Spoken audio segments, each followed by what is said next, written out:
Only that we get in this, the reason we get in this, Todd, is now we can run the zone to the 3 technique and for sprint out purposes. But we really haven't got, this has kind of moved down. This was 2-lane. This was our 3rd top formation. And now it's kind of moved down about right here for us. We're a little bit more full wide. And when we do how to use a tight end, it's usually no back tight end. But we jump in every once in a while and all that. Now, that's called ram for us. We also will have ram bring the Y over here. And this is a lot of teams base formations, tight end, 1-back slot. We call that ram over. So we'll jump in that for the passing game. Sometimes if you want to throw, just for instance, let me just give you kind of what we're thinking. Say you want to, because we're all big. We can't throw the hitch, can't throw anything. Say you want to throw the hitch. The guy you want to throw to is your X most of the time, right? That's your best guy. Well, say they will a linebacker over here cover 3, and he's cheating out here and he's buzzing out there. Well, you can't throw the ball to your X. All right? Well, you can throw it to the field, but you have no flat defender to your X out. Well, you can go 4 wide and do it. And now that will linebacker has to hold for that hitch or buzz out, one of the two. Well, if you want to run the same, if you want to have a gap protection or easy protection, you tight end in there, you still want to throw the X or cover 3, then you just go over. Now you have your wide on the hitch, and now you have a guy open flat defender. So I mean, so we're looking, it's not so much having a big number of plays, it's creating the plays that you do have, creating a formation to allow that play to run. Like say, here's an example, we might run here, and this is kind of a theory. I think Ron will probably have talked to you. We have no run in our offense. When you run to an open side, we have a guard and a tackle and no tight end. We have no runs that will run with 4 weak. Did you explain that to y'all? Yeah. In other words, if there's 2 defenders and a linebacker with a Mike and Will, if there's 4 guys weak, we will not run it weak. Period. We shouldn't. Sometimes we got stuck doing bad coaching. And it don't matter what formation. If you're in high backs, if you're in 1-back, no back, it don't matter. Any offense you're in, if you run to a 4-man side over here, you're dead. You're not gonna. You just ain't got enough people, and you got enough people to block. You got 2 cover back, you'd have 3 to block 4. Now, say a team is just going to give you 4 weak all the time, right? Because they want that will linebacker to be over for the X 4 week. Well, sometimes if you bring the ram or the guy over, right, and they don't move another linebacker over there, right, now you've got a way to block 4 week because you got an extra guy. You see what I mean? So an answer for us sometimes, if the guys are going to move us 4 week and just keep us 4 week, and we want to run week, just bring the slot over. If they move 5 over here, then shoot, then you got all kinds of numbers running tight end. So I mean, there's kind of that's kind of the way we look at things in that regard.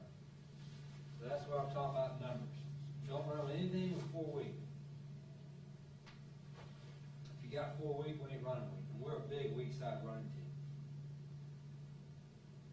So, but that one ran the line over. And we don't usually do that much. Rip and lay as far. Are you all running that formation? Yep. All that is rip and Liz, and a rip and Liz baseline. In other words, the Y is -1, the Z is +5, and then we line up the fullback or tailback out there, way out there far. He's a decoy. When he's out there, he has one job: go deep, run a guy off. If you want to get that booster boy in the game, line him up at F and tell him outside release, run deep. Can't always screw that up. Now we will put a wide out every once in a while out here, just to be a little tricky. But usually it's our fullback or our tailback. We call our 1-back our fullback, that back. But and most teams will put. It's pretty simple. This is part of the theory. If they leave it, if you go far, they'll leave a corner out there. But if they leave the corner out there, it tells you it's zone coverage, right? If they put a linebacker, which our defense did on occasion, they take the Mike linebacker or the Sam linebacker and line him up out here. What do you tell me? What covers it? Man coverage. So it doesn't bother me. So if we want to put our one back way out there far, and they take a linebacker line up out there, well, shit, you done telling me your man covers. And the whole theory is, if you know what they're in, any offensive coach, defensive coach tell you, if you know what they're in, you blow them up. And that's part of the premise of being no huddle. If you can predict what they're going to be in, whether by formation or by tempo, every coach in America call a good play. If I know what they're going to be in every time, you're going to call a good play. And that's the whole key about the tempo and about the formation. We're going to predict what they're in. So usually teams will do that. They won't put a linebacker out there. Plus, he ain't out there comfortable in space anyway. I bet you there's been times, we threw twice at Tulane. We thought last year, there's times that this guy's wide open in that field. But we never looked for it. Looked for it, but we could. But anyway, that's far. Another formation, especially for throwing the ball, that we like is wing. Rip and Liz wing.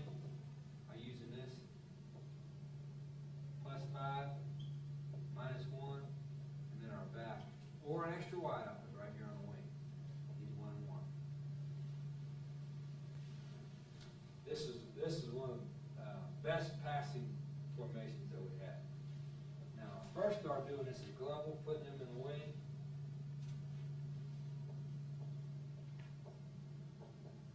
First started putting him right there for sprint out. Try to get the edge. Right? You line him out here in the wing, a lot of times that, instead of coming from the backfield to help on 80s and 90s, he come from the wing and we sprint out. That's what first did well. Now we do it when we line up out here on the wing, you can line those ends way out here. They know that they don't want for sprint out.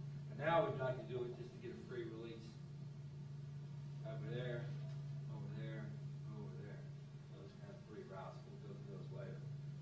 Wing, for the wideouts, Rip and Liz, wing is Rip and Liz. The wing is just referring to the back line in the wing position. And then Coach, he always goes strong side. Does he always go? Always line up to the strong side. And how we call this, obviously, R words and L words. For us, our Y and our Z. Our Y and our Z line up to the strong side, to the call side. So it's real to the right, Rip to the right, ram to the right. Our X always lines up away from the call. Our H is usually paired with the X, but he could, like in Rio Leo, he goes to the other side. He's the faster guy. He's got to move. And then the back, I said, if it's a one-back set, right, the back is in the backfield.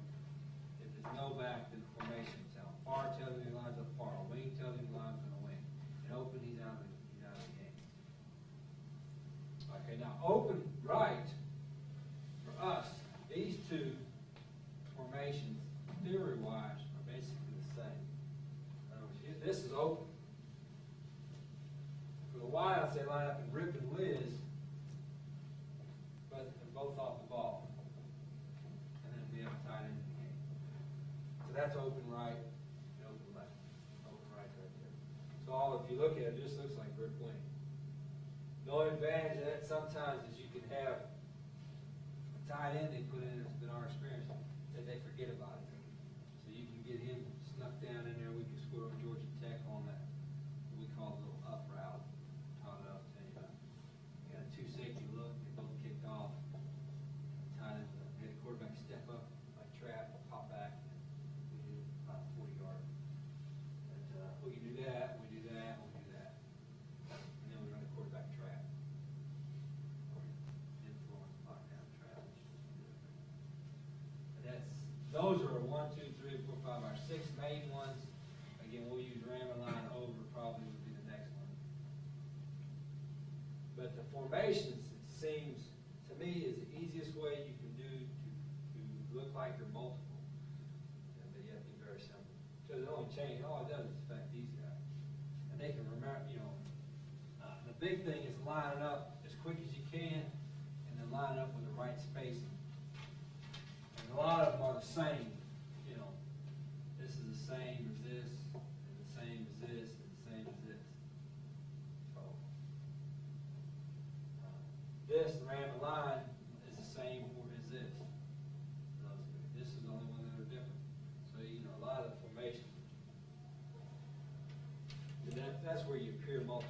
first thing everybody you play, first thing you do on Sunday, or Monday, whenever they first meet, practice as well. As a defensive coach, what's the first thing you do with your guys? Formation recognition. Formation recognition, cover down, right? Can't leave a guy uncovered. We got to line up in this formation, this is where you line, this is where you line up. Right? So the first thing is offensively, what we do is teach us look for an uncovered, because that's what you screw up. Now, if they're spending 15 minutes, all right, and you just use a formation one time, say you only use this twice a game, all right, they're still going to have to rep it on Monday or Sunday when they practice. That's why we progressed. For the level I only had, I was probably using 4 or 5 formation, and now we're using a lot more just for shits and giggles. We're going to make them spend some time. For us, it don't take 2 minutes to install. Once we know it, they know it. That's the key to that. Now, on this one, you can use a 5th wide out as your back. Here, you can use a 5th wide out.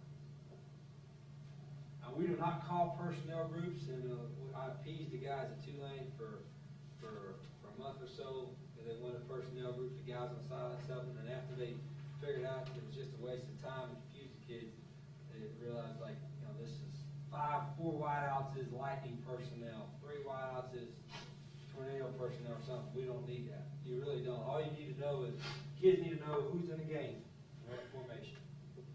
When you say open, tight end in the game, back's out of the game. If you say ram the line, the H is out of the game. Tight end in the back of the game. So all they learn by that.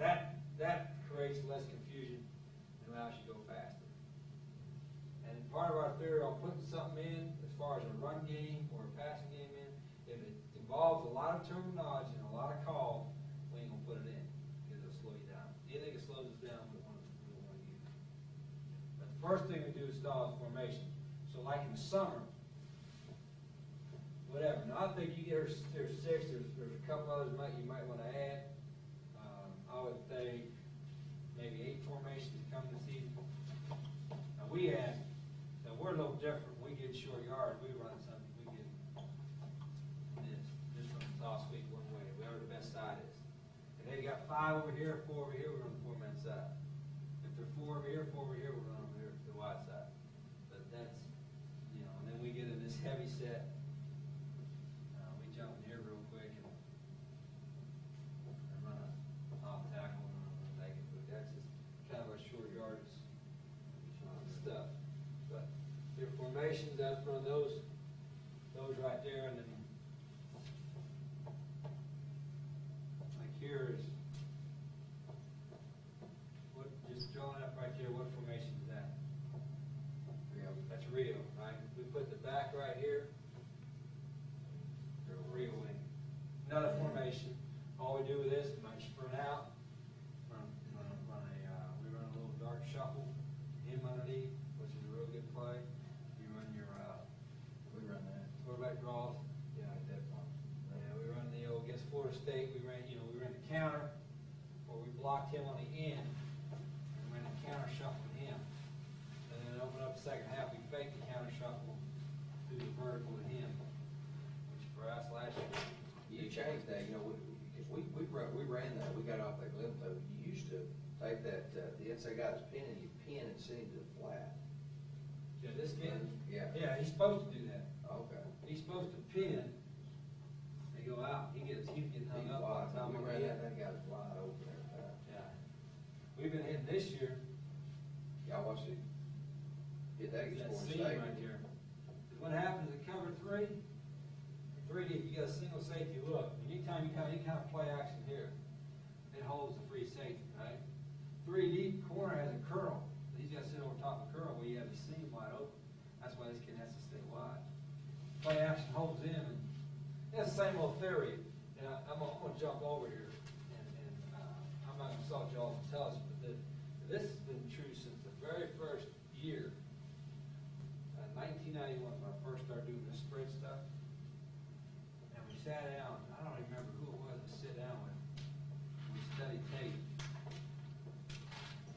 And this is really, it comes back, whenever I try to get ahead of myself a little bit, call-wise or offense-wise, and doing too much stuff, I come back to the base theory of throwing the ball for gonna run the ball and for spread offense. All right? If you're a 3-deep team, and there's a lot of jump defenses out there, but it still is gonna come like zone blitz and all that stuff. Still, zone blitz, you play cover 3 zone blitz. Or you play, our defense is playing cover 4 zone blitz.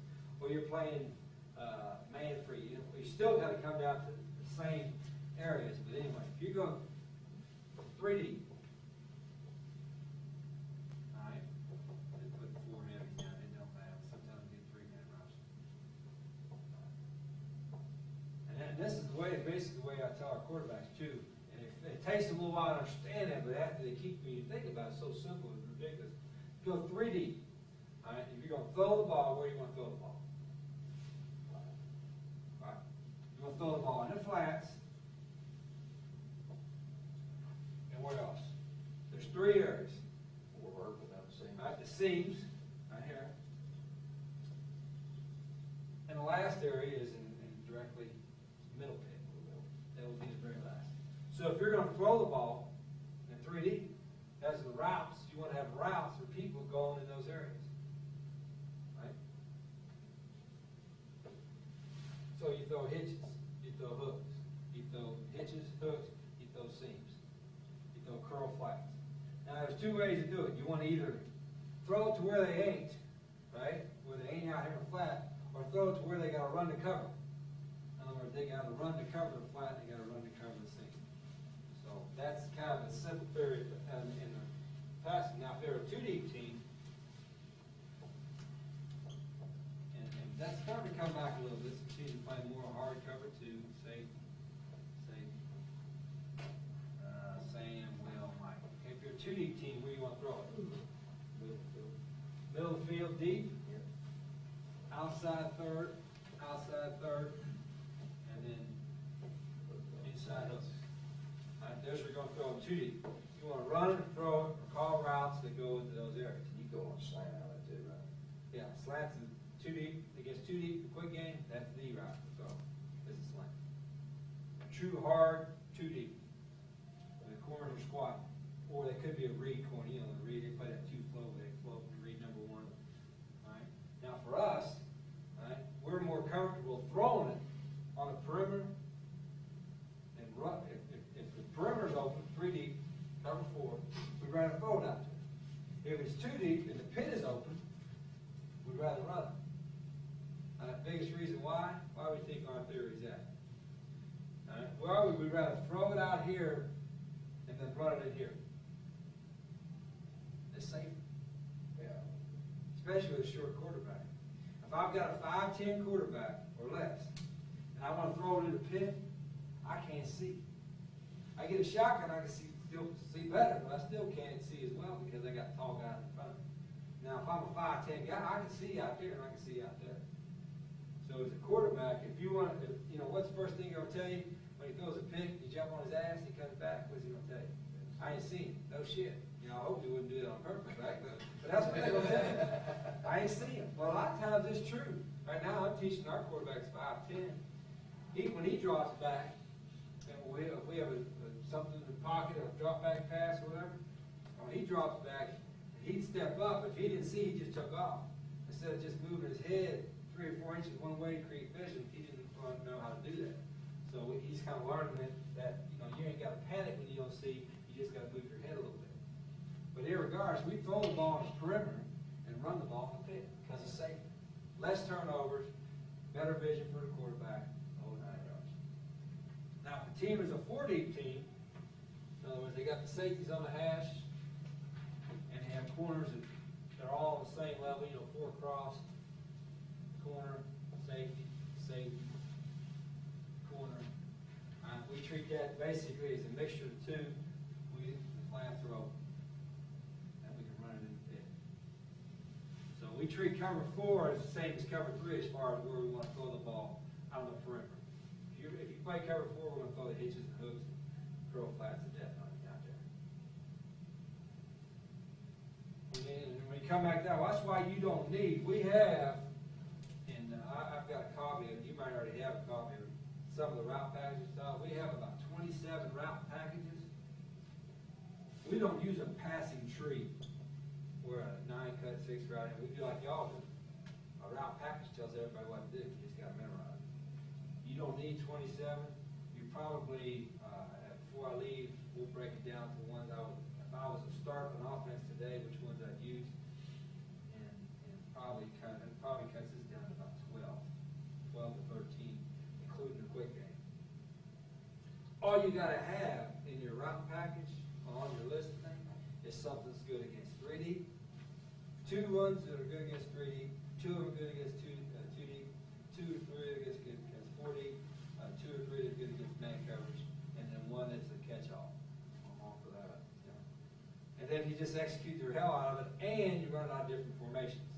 In other words, you run it out of reel, you run it out of rib, you run it out of far, you run it out of wing, you run it out of open. Right? So there's that's where you can, appear, boy, you guys are doing a lot of shit. No, we're just doing a lot of different formations, a lot of window dressing. But the first thing you do is teach we teach is as far as the quarterbacks go, is the formations, all right, and then how can they line up like I showed you before. Right? Rio and Leo, or Rip and Liz. And the same thing we taught as quarterback. If it's Rip and Liz and it's a cover 3 team, how do they line up? It don't matter who they are in America, they're going to line up like this. You just put X's. They're going to line up 6 in a box like that, cover 3. If you run a formation, they're the same cover 3 team, you run Rio, what are they going to do? Slide. They're going to leave them there, they're going to slide over. Slide them over, up, exit 1-on-1, right? Always look for X 1-on-1 and always look for uncovered.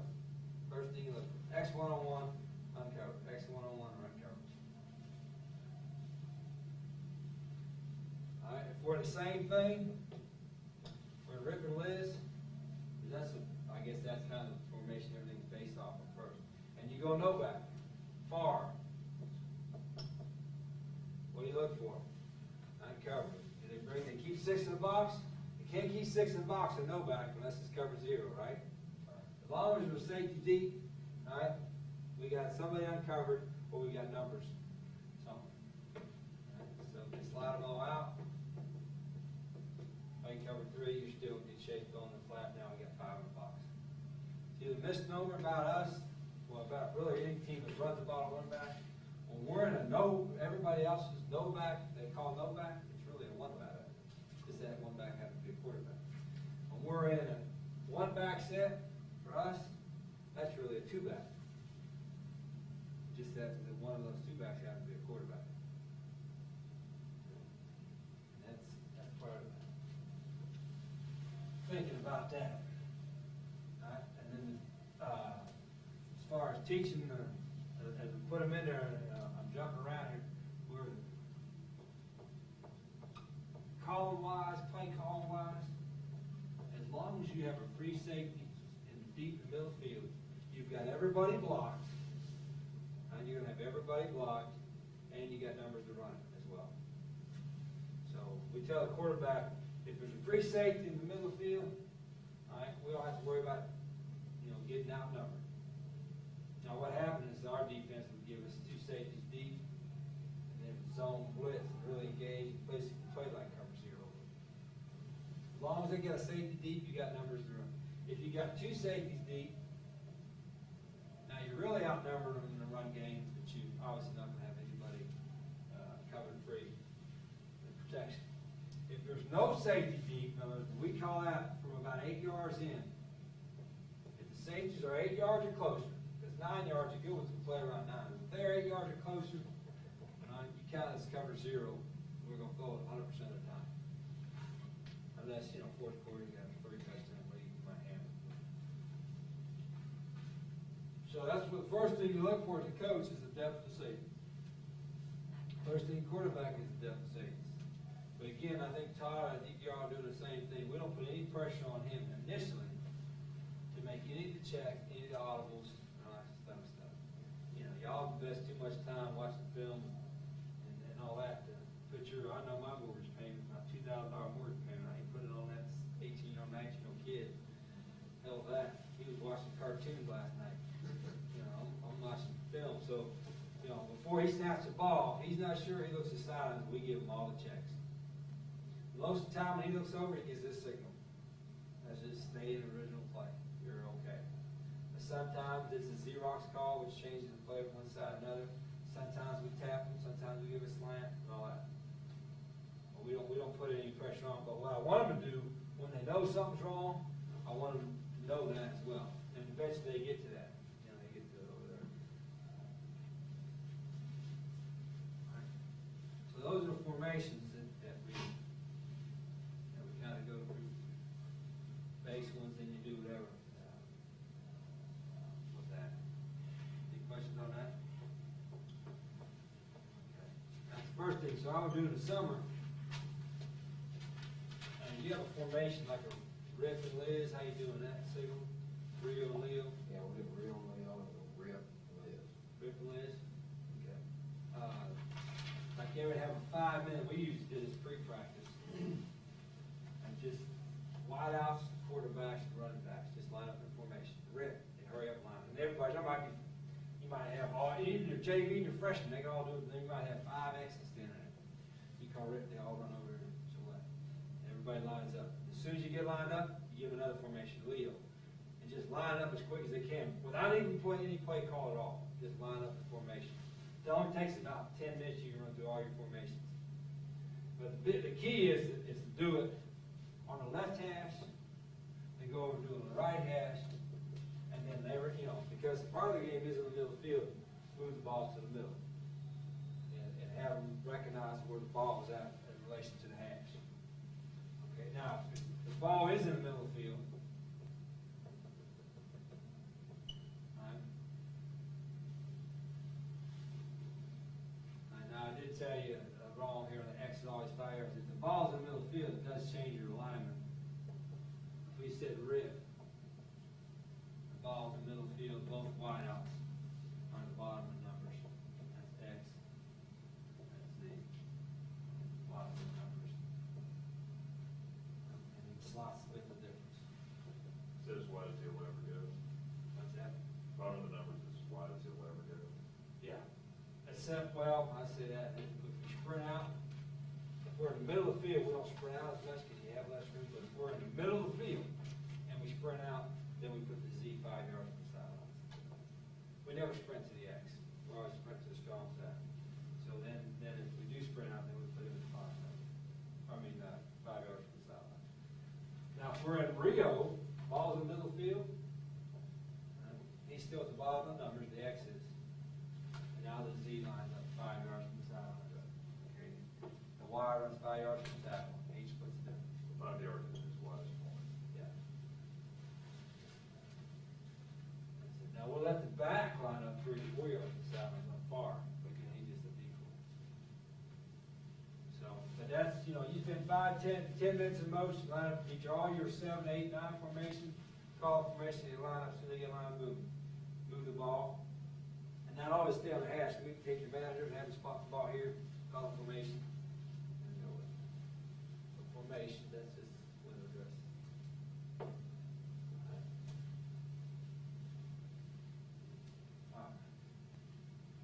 Now, everything for us, the passing game, the first thing we put in, and we can't do anything, we can't do the quick game. The quick game for us involves these routes. Quick screen, which you call radar novel.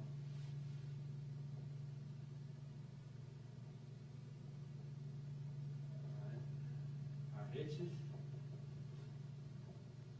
slant,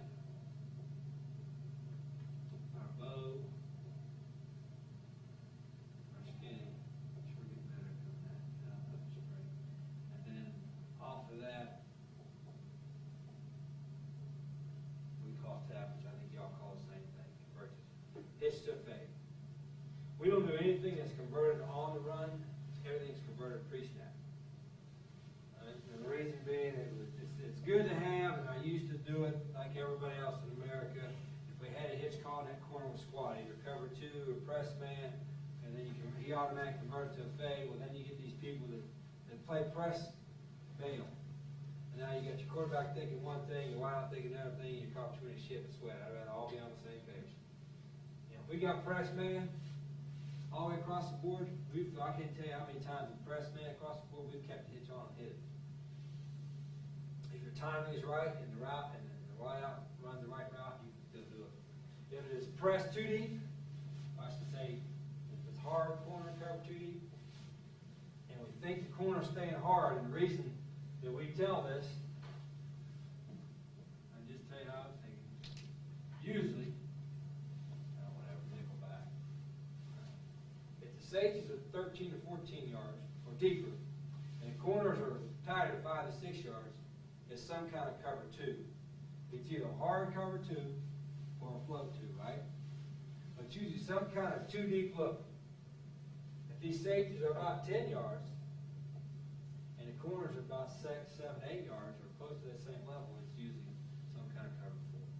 That's why I said the depth of the safeties. Right? Because if this corner is going to squat on a hitch, right, that means this safety's got responsible for half the field. You played safety, I played safety in college. If my ass had a whole half the field, I would line up deep. Especially the further they spread me out. And what's the number one rule for the safety? In 2 deep. Deep is the deepest, right? That's right. Same way as a corner. If I'm a corner in 3 deep, what's my number one job? Deep is the deepest, wide is the widest. My ass better get back there. I'm going to get fired, and everybody's going to know who I am if I get run by in 3 deep or 2 deep. So usually if it's a too deep, these safety, sometimes if they got no confidence, they'll line up 13 yards, 14 yards, and cover four. But most of the time, they're deeper, they're tighter. Right? It tells you the corner squat. If the corner squat, we call it hitches. When we saw the corner 4 to 5, the safety deep, we'll pre-snap, we'll give them slants. Right? So slants are great routes against 2 deep. Why is a slant a good route against 2 deep? Will linebacker make a decision? All right. And what's going on with 2 deep? I'll just show you, because you run the spread, you'll know this. 2 deep. Count those 2 out of the run game. Count those 2 out of the run game. Those 4 are non-factors in the run, because you run the ball in a pit. Got a Mike linebacker, and you got Sam or nickel, easy for us to implement with. They more probably 99 times out of 100. That Will and that nickel or that Sam linebacker are going to be lined up where? Inside. Why? If their ass gets outside leverage, golly, all you do is stand in front of them, you're going to run forever. So they're more often in here in that gray area, aren't they? They're in that gray area playing in and out of the box, kind of half in the box, half out of the box. But now when you run a slant, right, especially when you push 3 steps to go in, they got to stay inside that guy. That's why this area is open for slant. Here or here. So that's just kind of why we know 2 deep. If we know it's a hard corner, shoot, we throw the slant all day. Or run it. But if we want to throw, quick game, we think we can throw the quick game against every. That's why that's the most important thing you can do. I don't care if your quarterback can't throw 40 yards. All right? The most important thing you do is be able to throw the quick game, because you can call it against everything. Every defensive number man. Even if they drop 10, you can still throw the quick game. The quarterback finds the right guy. All right? So that's the first thing you do, we do obviously every day with practice, all the different practice we work on, is catch and throw out of the gun. Speaking of everything out of the gun, that's radar and lava. You get more often than not, for us, it's more of a check as opposed to original call. And, this year against, if you played a team that is a true 2 deep, 4 deep team, a zone team that doesn't play man, whatever, you can go no back. We call this the empty formation. That probably would be the next formation we put in, where that's the X, that's the F, that's the Y, that's the H, that's the Z.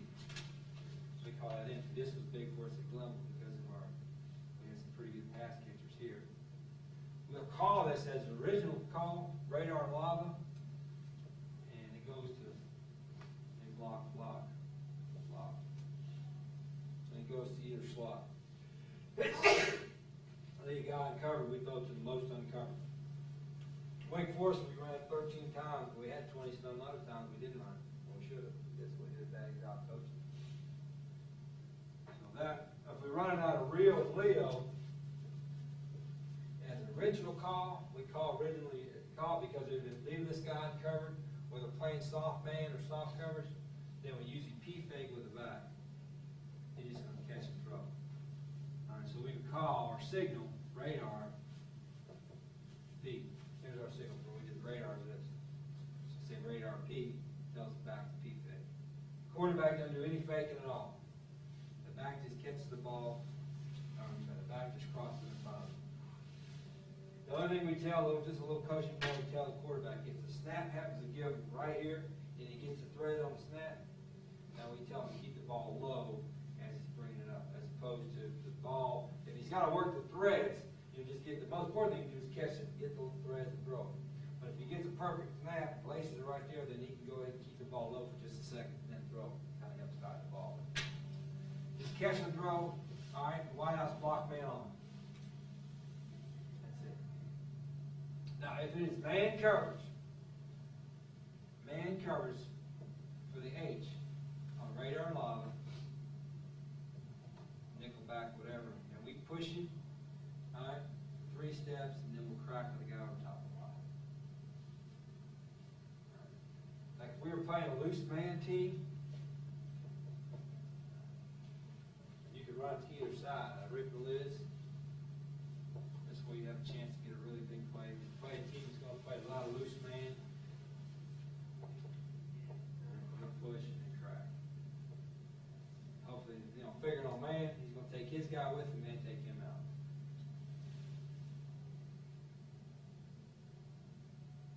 But when in doubt, he blocks the man on.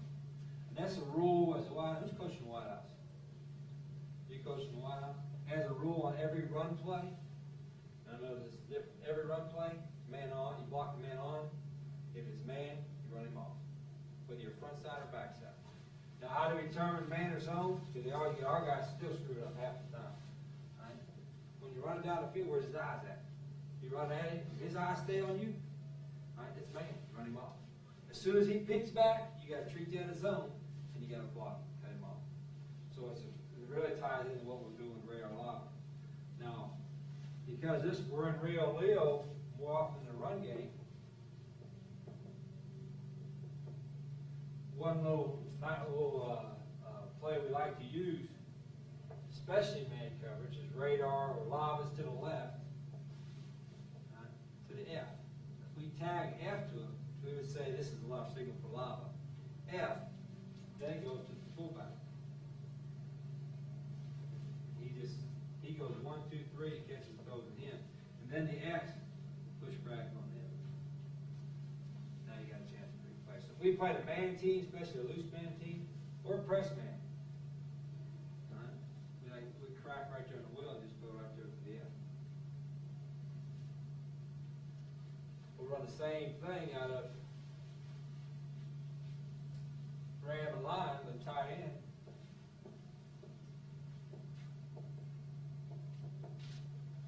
Radar F. All the back does is here. Right? 1, 2, 3, looks for the ball. He's going as fast as he can. Quarterback's going to catch and throw it. Block man on, if it's man, he cracks. You'd be amazed how many times you can get him outflanked. Like right here. Don't say block man on, even if it's zone. Maybe he's got to run it down. Make the plays long on the field. That's kind of like our version of the toss sweep. That's very simple. For the lineman, I don't know, did Ron talk about the way he blocks this? For radar lineman, he talked about it all day. This is the easiest way to do it, because you can get it all technical. The easiest way to teach it, radar lineman.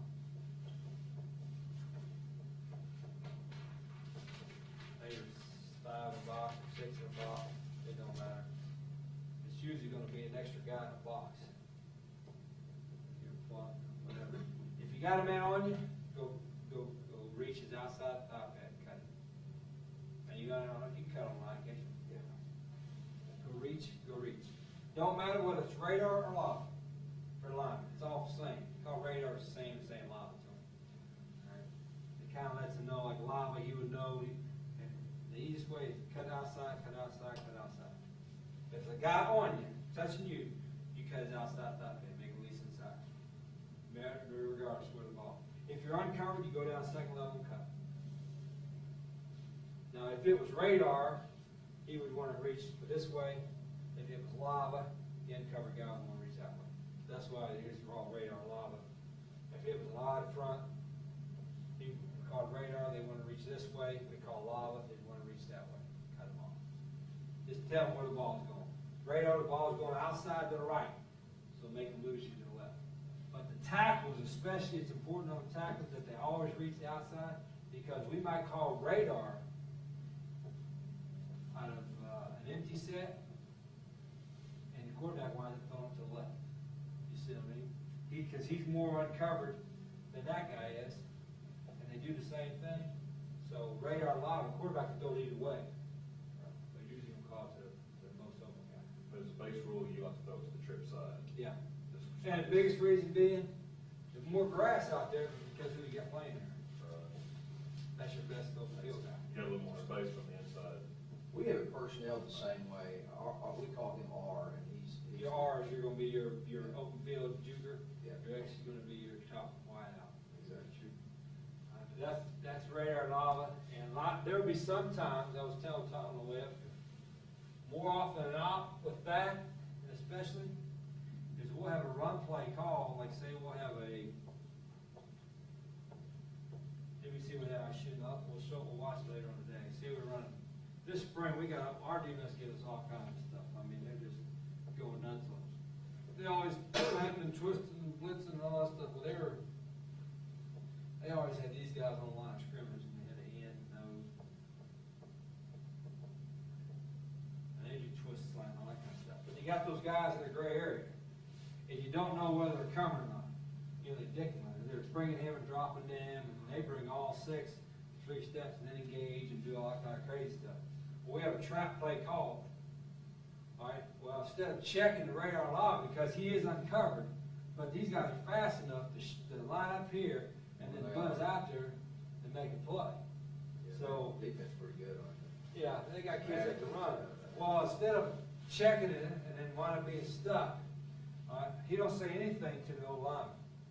He gives a wide out to this signal, so they do that. All right. Now, if they happen to put these guys all the time to tell the quarterback, I said, when the ball snapped in the shotgun, if they brought them dudes, just pitch and catch, don't hand it off. Those guys go ahead and run the trap play, it don't matter. Just catch the ball, throw it out there. Side adjust. If they did bring them, all right, then hand the ball off, so you're okay. You see what I mean? So that, we don't have any side adjustments on the pass play. If we call a route, they run the route.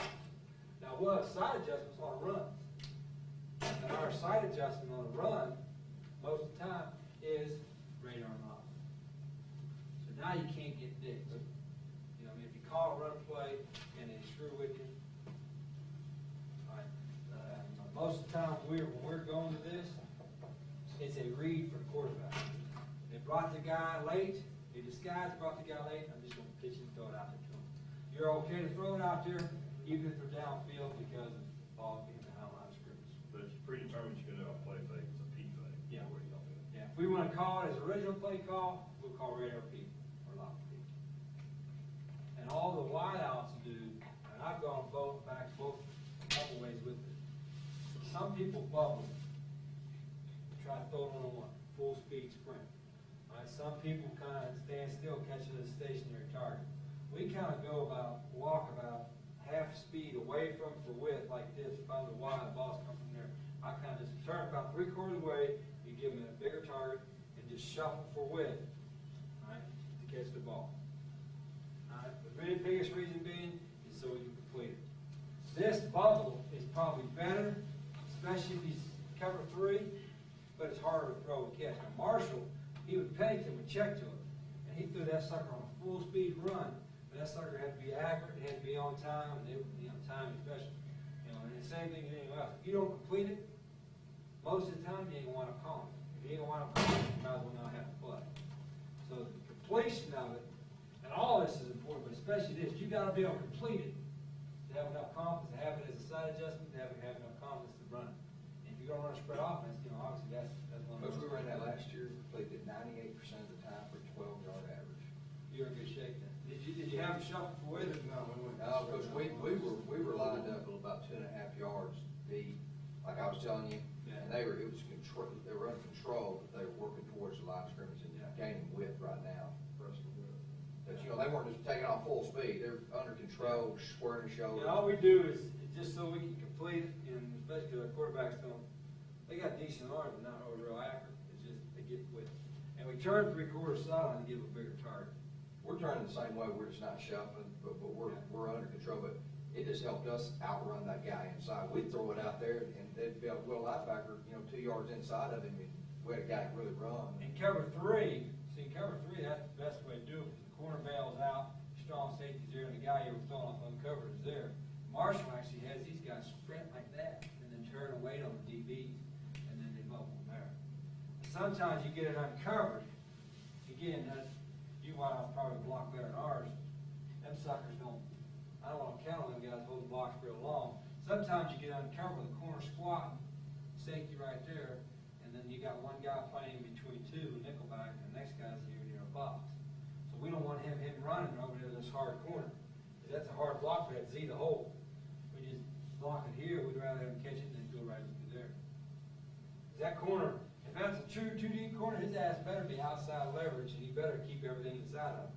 So that wideout, well, you ain't gonna get outside of him, you wind up running the hole.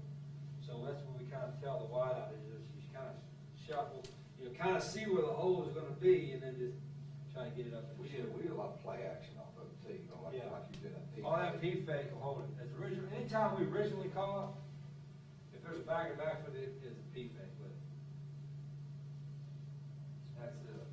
So that's radar lob, and with, quarterback, big keys to catch and throw, get the laces. We tell them, put a foot in front of the numbers, don't slow them down. Put a foot in front of the numbers, let it go. And then the run game, a lot of times we have a run play called, we got a guy that's dicking around or a guy in cover, he'll just give it to a wideout and not give it to anybody else. You ever change that signal? Well, we can do it this and this. And then this spring, sometimes he would do this. I understand. But, usually not a big deal. But see, a lot of times, sometimes in the run, they'll give them this and not throw it out there to them because they didn't bring the guys. See what I mean? So, sometimes they'll give it. So all you gotta do is have a dummy signal or create a dummy. It's like a hitch, we call hitches. If we want to convert it, we tap the head. Right? Everybody knows when he taps the head, oh, he converted.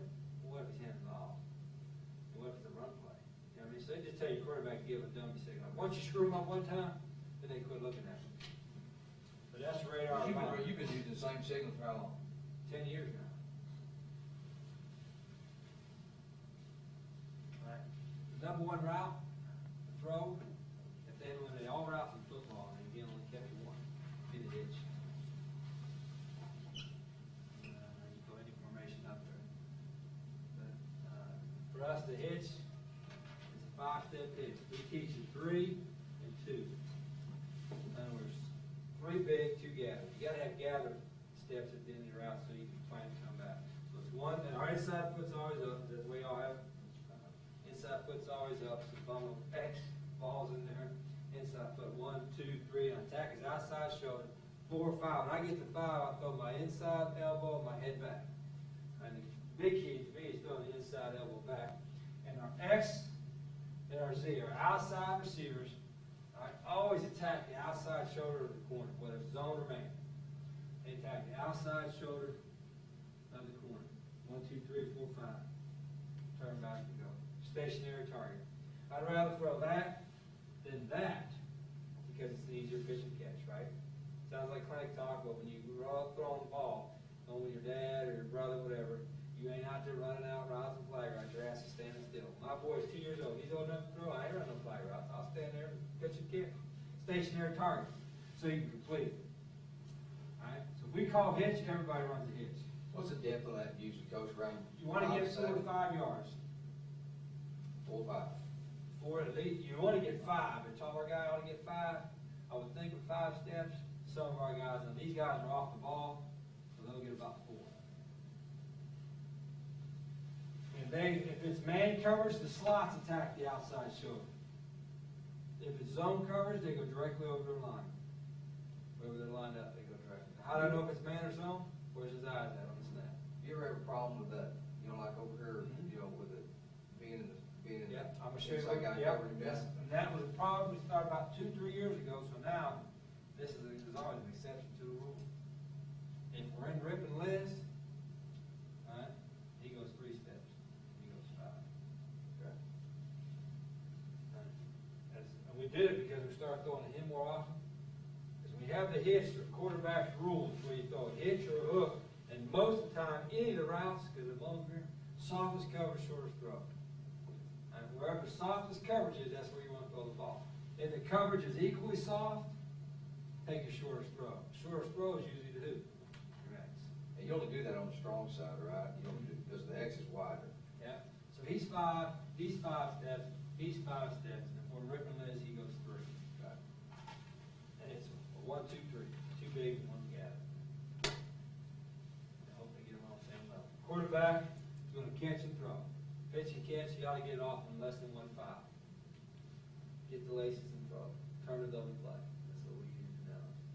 You do that drill with the ball. Yeah, that's what we've Pitch been and catch. doing. Yeah. Catch and throw. We do a lot, we've been doing a whole bunch of it because we're, they're not used to it, and we're good at it Yeah. right now, because, they're used to taking. That's the hardest thing, the hardest 2 things that the quarterbacks have to learn when they're not accustomed to the shotgun is to catch and throw and get rid of 1.5 or less, and then throwing it on the run without pitter-pattering your feet. We sprint out, we don't gather our feet and throw. We're throwing off our back foot, off our front foot, whatever step that is, that's what I got to throw it off of. That's the most difficult part of that. But that's a hitch. If they press it, we keep the hitch on. If we want to convert it, we just tap it. Sometimes we tap the side of the head, all right? If we tap, this is where our base rule is, if we tap the top of the head, it's the outside guys. If we tap the side of the head, it's the inside guys, converted to a vertical. The only time we ever tap a slot is cover 0, no safeties. And when we tap it, we only tap 1 of them. We see very little cover 0. The bowl game, we saw more of them. But if you say you were a press man across the board, and they're just bringing everybody, then we'll tap a slot, and it's probably going to be who? Probably going to be the Y. And now instead of running a 5-step hitch, he'll run 3 steps right at it, and cross his face, go to the middle field. Quarterback will catch it. Instead of catch and throw, he'll catch, squeeze the threads, and then give it a little bit of air and throw it away from that defender, throw the ball over here. And the Glumble, George, see, when they pressed him, that's what we do. But we don't ever convert them or him unless it's 0. 0 coverage. The only time we ever convert an H, all right, is if he was pressed and he was loose. Well, then we'll go ahead and take our chance with the H. But usually, guy, you get tapped, we tap is X and Z, and it's usually our X. And if we tap him, all right, then it becomes a fade. And we've changed, like for him, we'll have a game. Sometimes this is a tap, sometimes this is a tap, sometimes that's a tap for him. Sometimes we just yell tap to him. It'd be amazing how many times you can just yell it right. I mean, especially with a guy, I had a couple guys that were props. You know, they don't know what to do. I'm standing outside, I tell them what to do. Run a curl, run a post, run a hitch. Shit, they tell them. I've done that, we've done that too. Yeah, you're not a cheat, what the hell? Yeah. Let it go. And of course, like, surely he's just setting me up. Hell no. I'm telling you what to do. If you, so you're saying you tap, if you tap your left side, it's talking X, it's not talking to No, he got to do it with both hands. I want to tap X, it's up here. If I want to tap Z, it's right here. And he'll get it from the sidelines. But that's how we don't convert it. We'll convert it from the sideline. Now our aiming point, what is important, because I don't know if y'all had the same problem. We have the same problem. It seems like we always have a C start off with 2 days with it. Running it out of bounds, throwing it out of bounds. So that's where we put that. Right in that line, we're gonna do that. That orange line, 3 yards from the sidelines. That's the quarterback's gray area right there when he makes a bad throw. All right, so if he gets pressed, because they're going to press you to the sideline, they're good with it. If he attacks the man, gets on top of him, that's the key on wide lines. Get on top of him, step on his toes, get around, because he has the outside release. And if he presses you outside the orange line, you got to lean back in. And then we tell the quarterback to drop the ball in the bucket on the orange line. catch and throw, and drop it over, get a lot of air, kind of not a liar, kind of like an inverted clothesline, drop it on the orange line. Give a chance to make a play. I'll throw it out of bounds. There ain't nothing to shop more than have a guy run right by a guy, quarterback throw it this far out of bounds. That's still out of bounds. Might be 30 yards out of bounds, be this far out of bounds. When we tap it, you have a little more room in the field, but again, our Z's not as good as our X. When you tap the Z, I mean, he's got about 10, 8, 9 yards over there. It's kind of easy to throw to. When we get a Z as good as our X, then we'll really be something. We throw it to our X 9 times out of 10. Very rarely we throw it to our Z. Now, this is all quick game protection. Yeah, I think Ron went through that with y'all, right? Yeah, we got all that. That's either going to be gap, it's either going to be a 5-man protection or a gap protection. If there's no back, it's got to be man. If there's a tight end in the game, as a general rule, if there's a tight end in the game, it's all gap. If there's just a one back, it'll be either or. And we either gap it, line goes one way, the back goes the other, or we man it. When we man it, we use a P-fake with it, because he's not involved. When we call man, it's a 5-man in a quick game. It's a set, cut.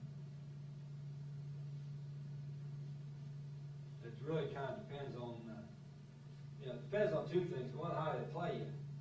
They do a lot of inside twists, inside stunts, with a gap to the back of there. If they give you a 3-man rush or kind of a base defense, then I'd man. And then you can use your back for P-fake or do whatever. All right, it also depends on personnel. You got a bunch of short, fat, dumpy guys, yeah, it's better gap. I had a guy at Glenville one year, it was 2 inches from a complete circle. 61 inches tall, 59 inches wide. And he looked like this. He looked like, put 3 holes on him, his ass was a bowling ball. So anytime he was in the game, he was gapping. And it did run right around him. But that's kind of the quick game. But it's all for the quarterback. It's a catch and throw. Or, as you'll see on the slam, we teach them catch, squeeze the trigger, which is squeeze the thread and throw. All right, the next round we put in is slam. Coach, real quick on the pitch. Yeah. You got those guys 5 yards from the side, or your X 5 yards from the side. Yeah. What do you teach once he catches the ball? Turn it out or turn it back in? Because I've always heard turn back out, but never seen somebody that close to the sideline, so. Yeah, we turn out. Still turn out? We gotta catch the ball and turn. It really depends. If the corner was a man coverage, obviously it's easy to turn out because you'll get them inside. If the corner was 3 deep, we figure the guy most likely to make the plays come from the inside, so we turn around away from him.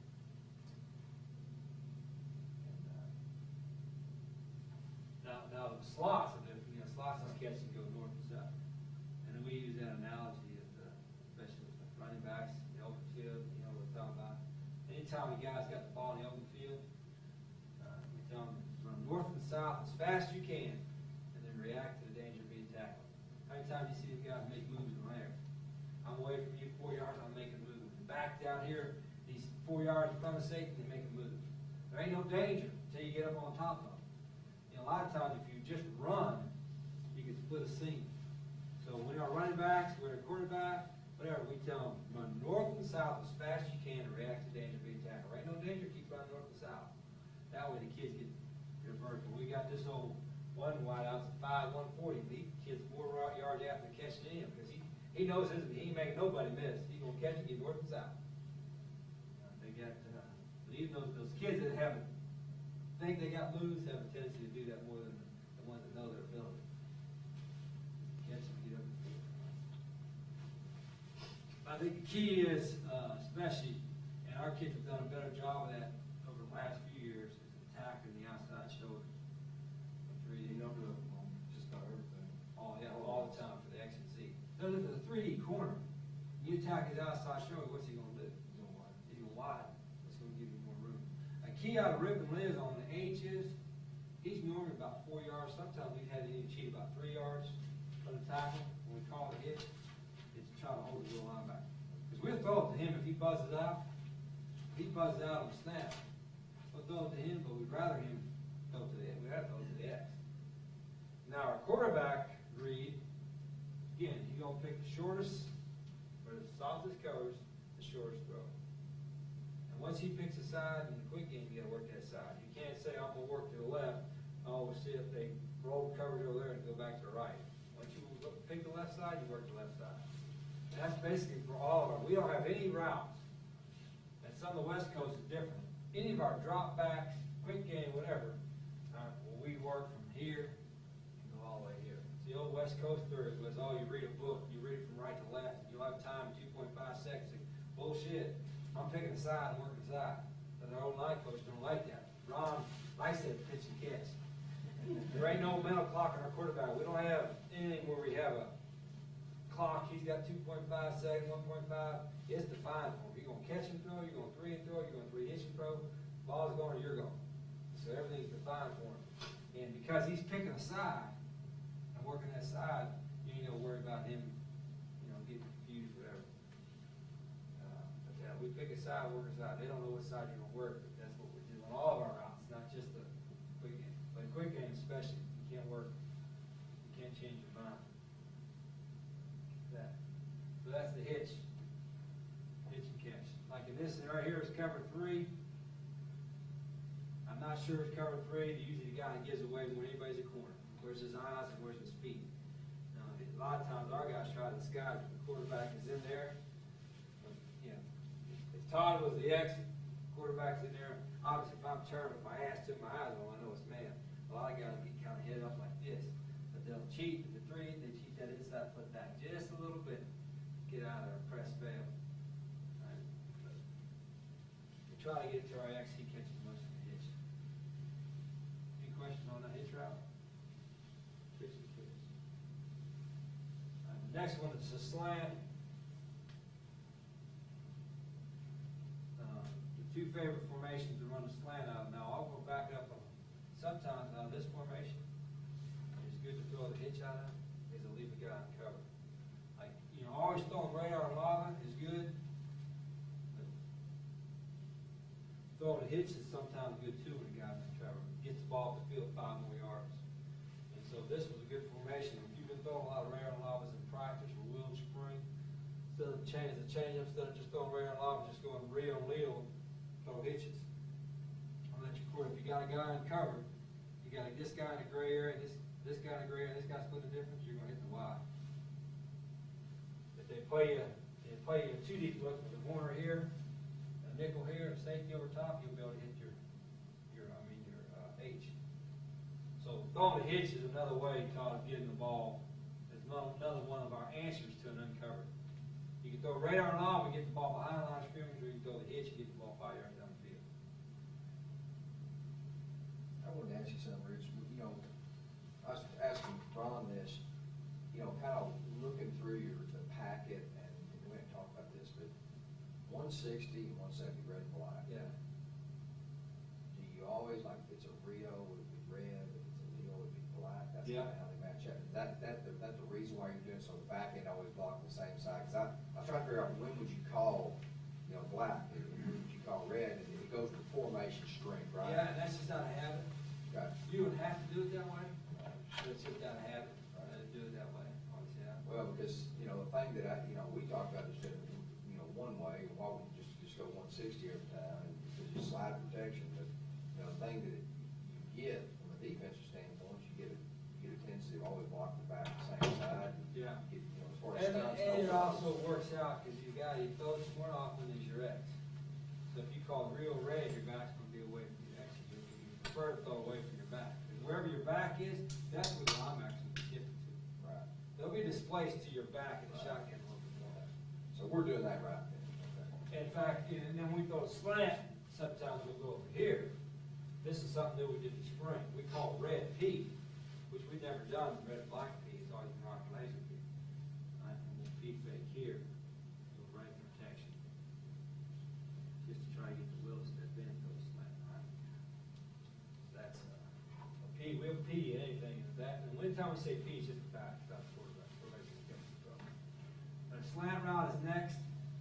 Coach, why are you calling red and black,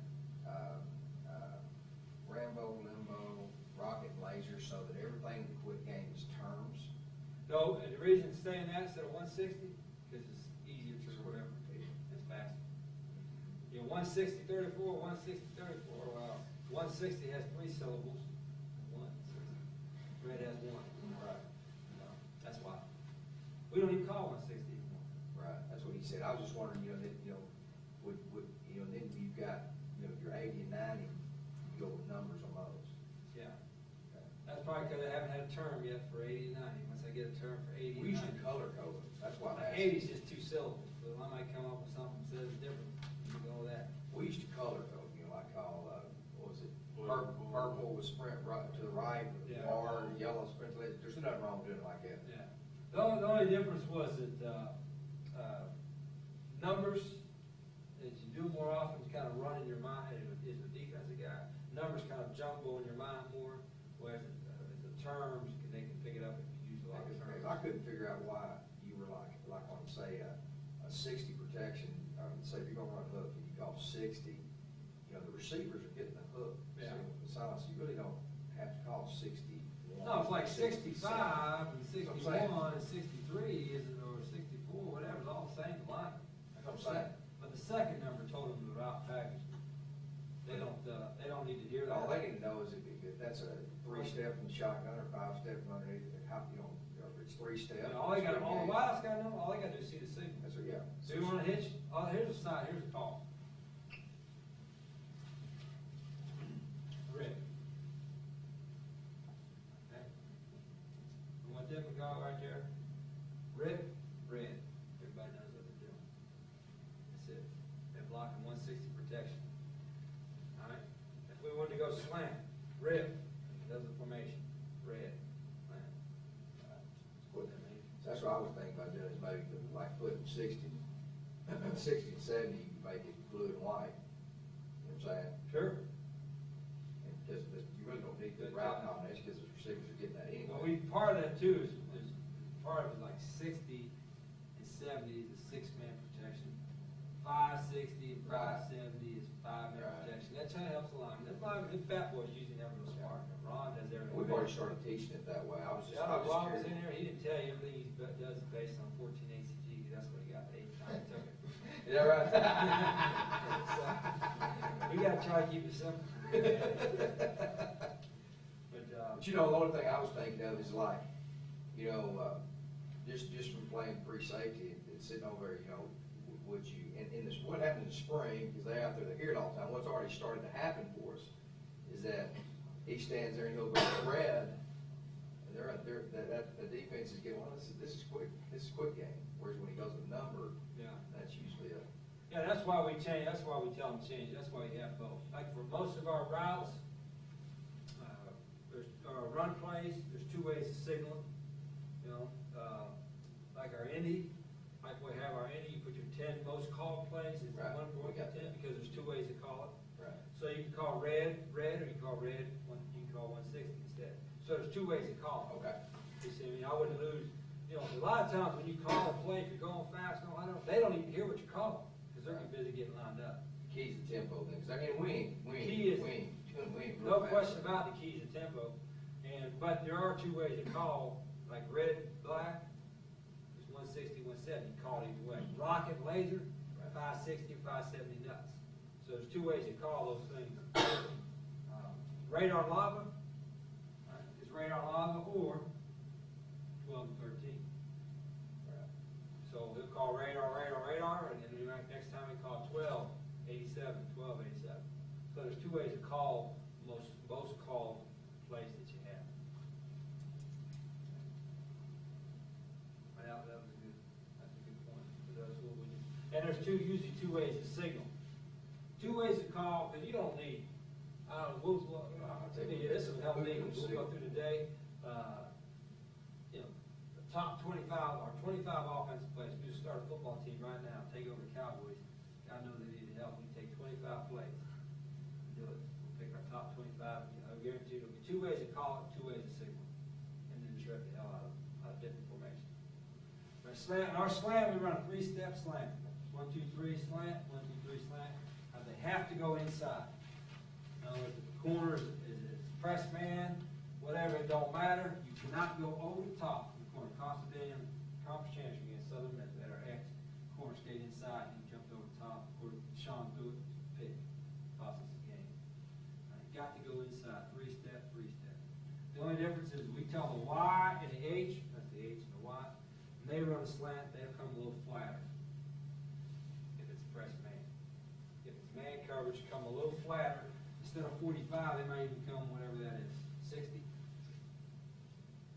And if it's inside the 10-yard line, we're gonna cut down to one-step slant.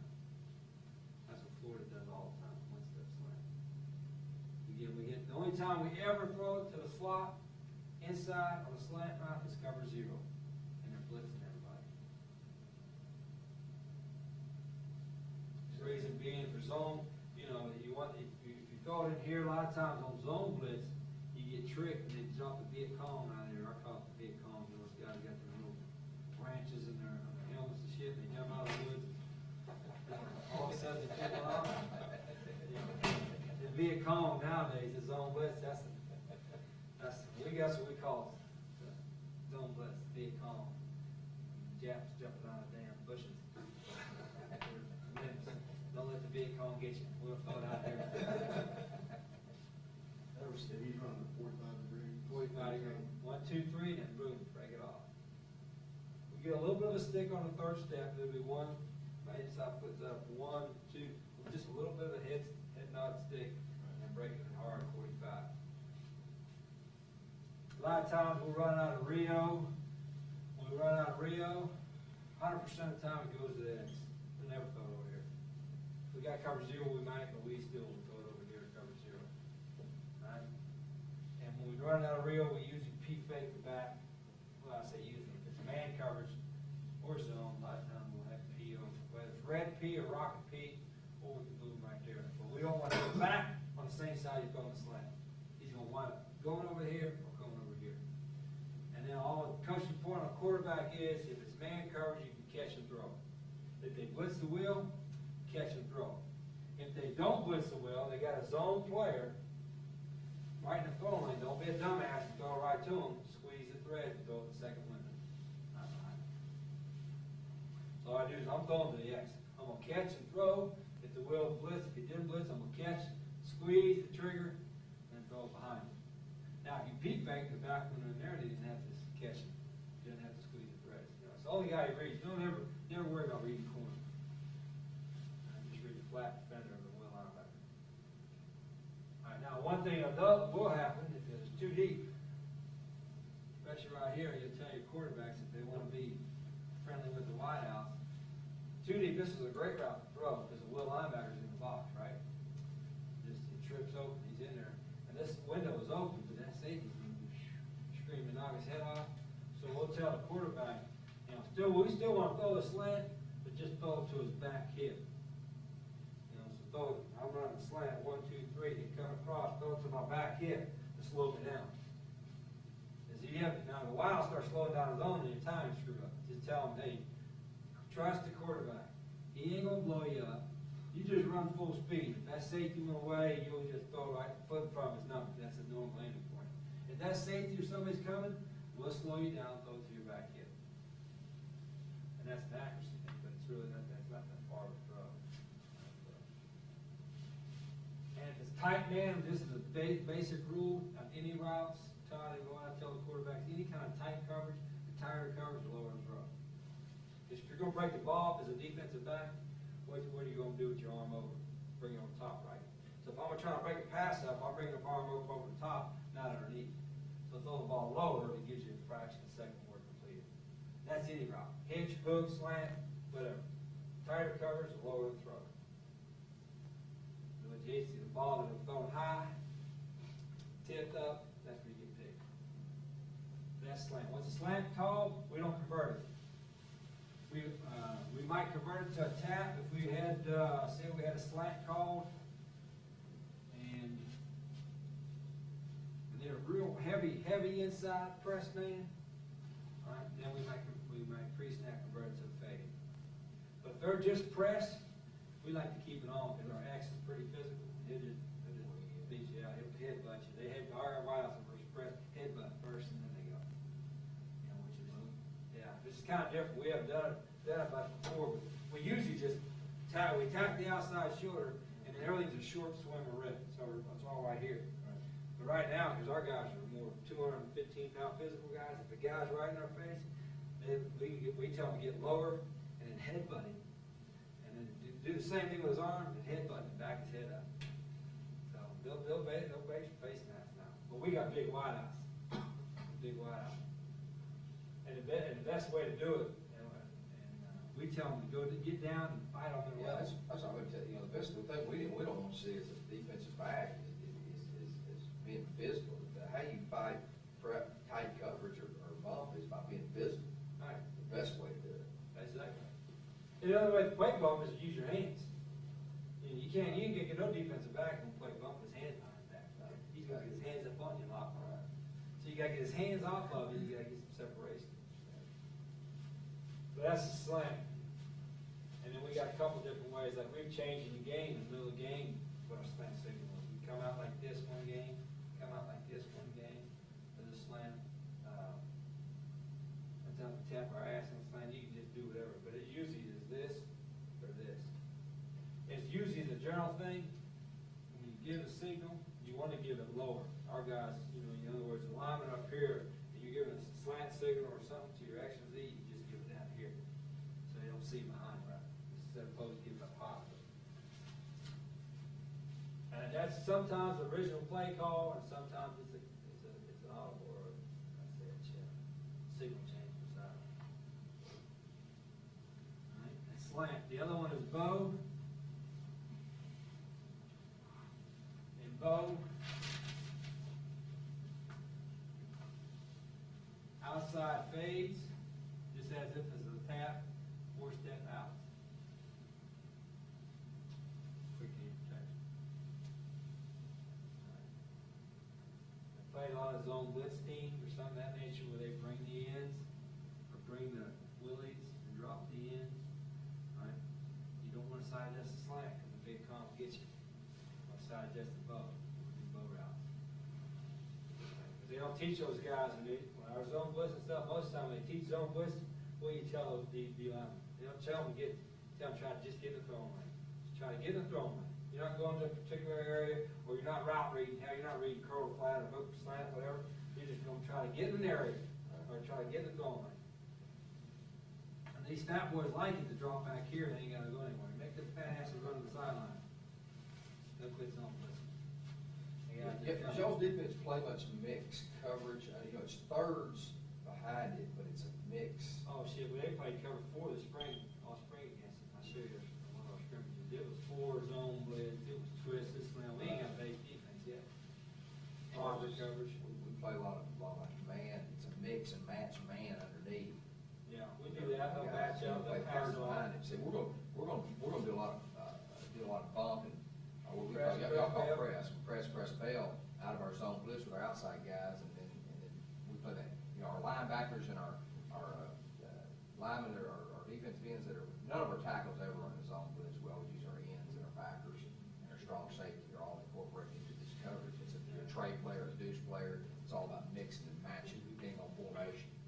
The strong safety, the wheel's always the adjuster. You tell the biggest problem we have with the bow route was completing it. Didn't call it much, because you want to throw it against man, like loose man coverage or zone blitz or something. We couldn't, it's a pitch and catch, but as a moving target, we just couldn't get it, really for the last 4 or 5 years, couldn't get it right. So now, what we're doing this spring, one of the best things we did, we added on here, we call Rambo or Limbo. I put a W on there. And now we sprint to it as a quick sprint. They run the same route. But now in Rambo, he's going to go 1, 2, 3 and throw it. In Limbo, he's going to go to the left, 1, 2, 3 and throw it. And all the linemen do is reach. Zone reach to the call side. We ain't worried about the backside end because hell, we're throwing away from him. So we call Rambo. We always do this in a fast tempo. Rambo, he'll say Indy, but eventually as they go through the summer, they want to. When they hear Rambo Limbo, they know it's going to be at Indy pace. Rambo, we jump in, 1, 2, 3, and the wide house, the slot take forward with a 4-step out. Anytime there's inside foot up, and any kind of cut to the outside is even, inside's out. So it's 1, 2, 3, and it's a speed out, it's not a square out. Our kids are still learning how to do this. So if my inside foot's up, it's 1, 2, 3, on my fourth step, I get my head around, but I roll it out just slightly, and then I sprint to stay parallel. We don't want to be like this, but we don't want it to be squared out either. It's not a stick out, it's a speed cut out, and an outside fake. Now, one thing with the back, we've got with the running backs, when the running back, sometimes we'll run to the running back side, and sometimes we'll be a no back, there'll be no running back. All right, so what we've done is, and again, you do this through trial and error. If the running back, we call it Rambo, Rambo, Rambo. If he's in the backfield, he tells this tackle solid, which means I'm solid behind you, and I can help you reach. If there's no back with that tackle, as soon as I got to get him, I got to reach the widest guy by myself. If he hears solid, he knows I got a little bit of help. When they just full zone, keep your shoulders square, and full zone as fast as they can. I'm gonna go on my third step. Sometimes I allow them to go 4 steps if they're waiting for the break free, but it's 1, 2, 3, 1, 2, 3. So I'm going off opposite foot.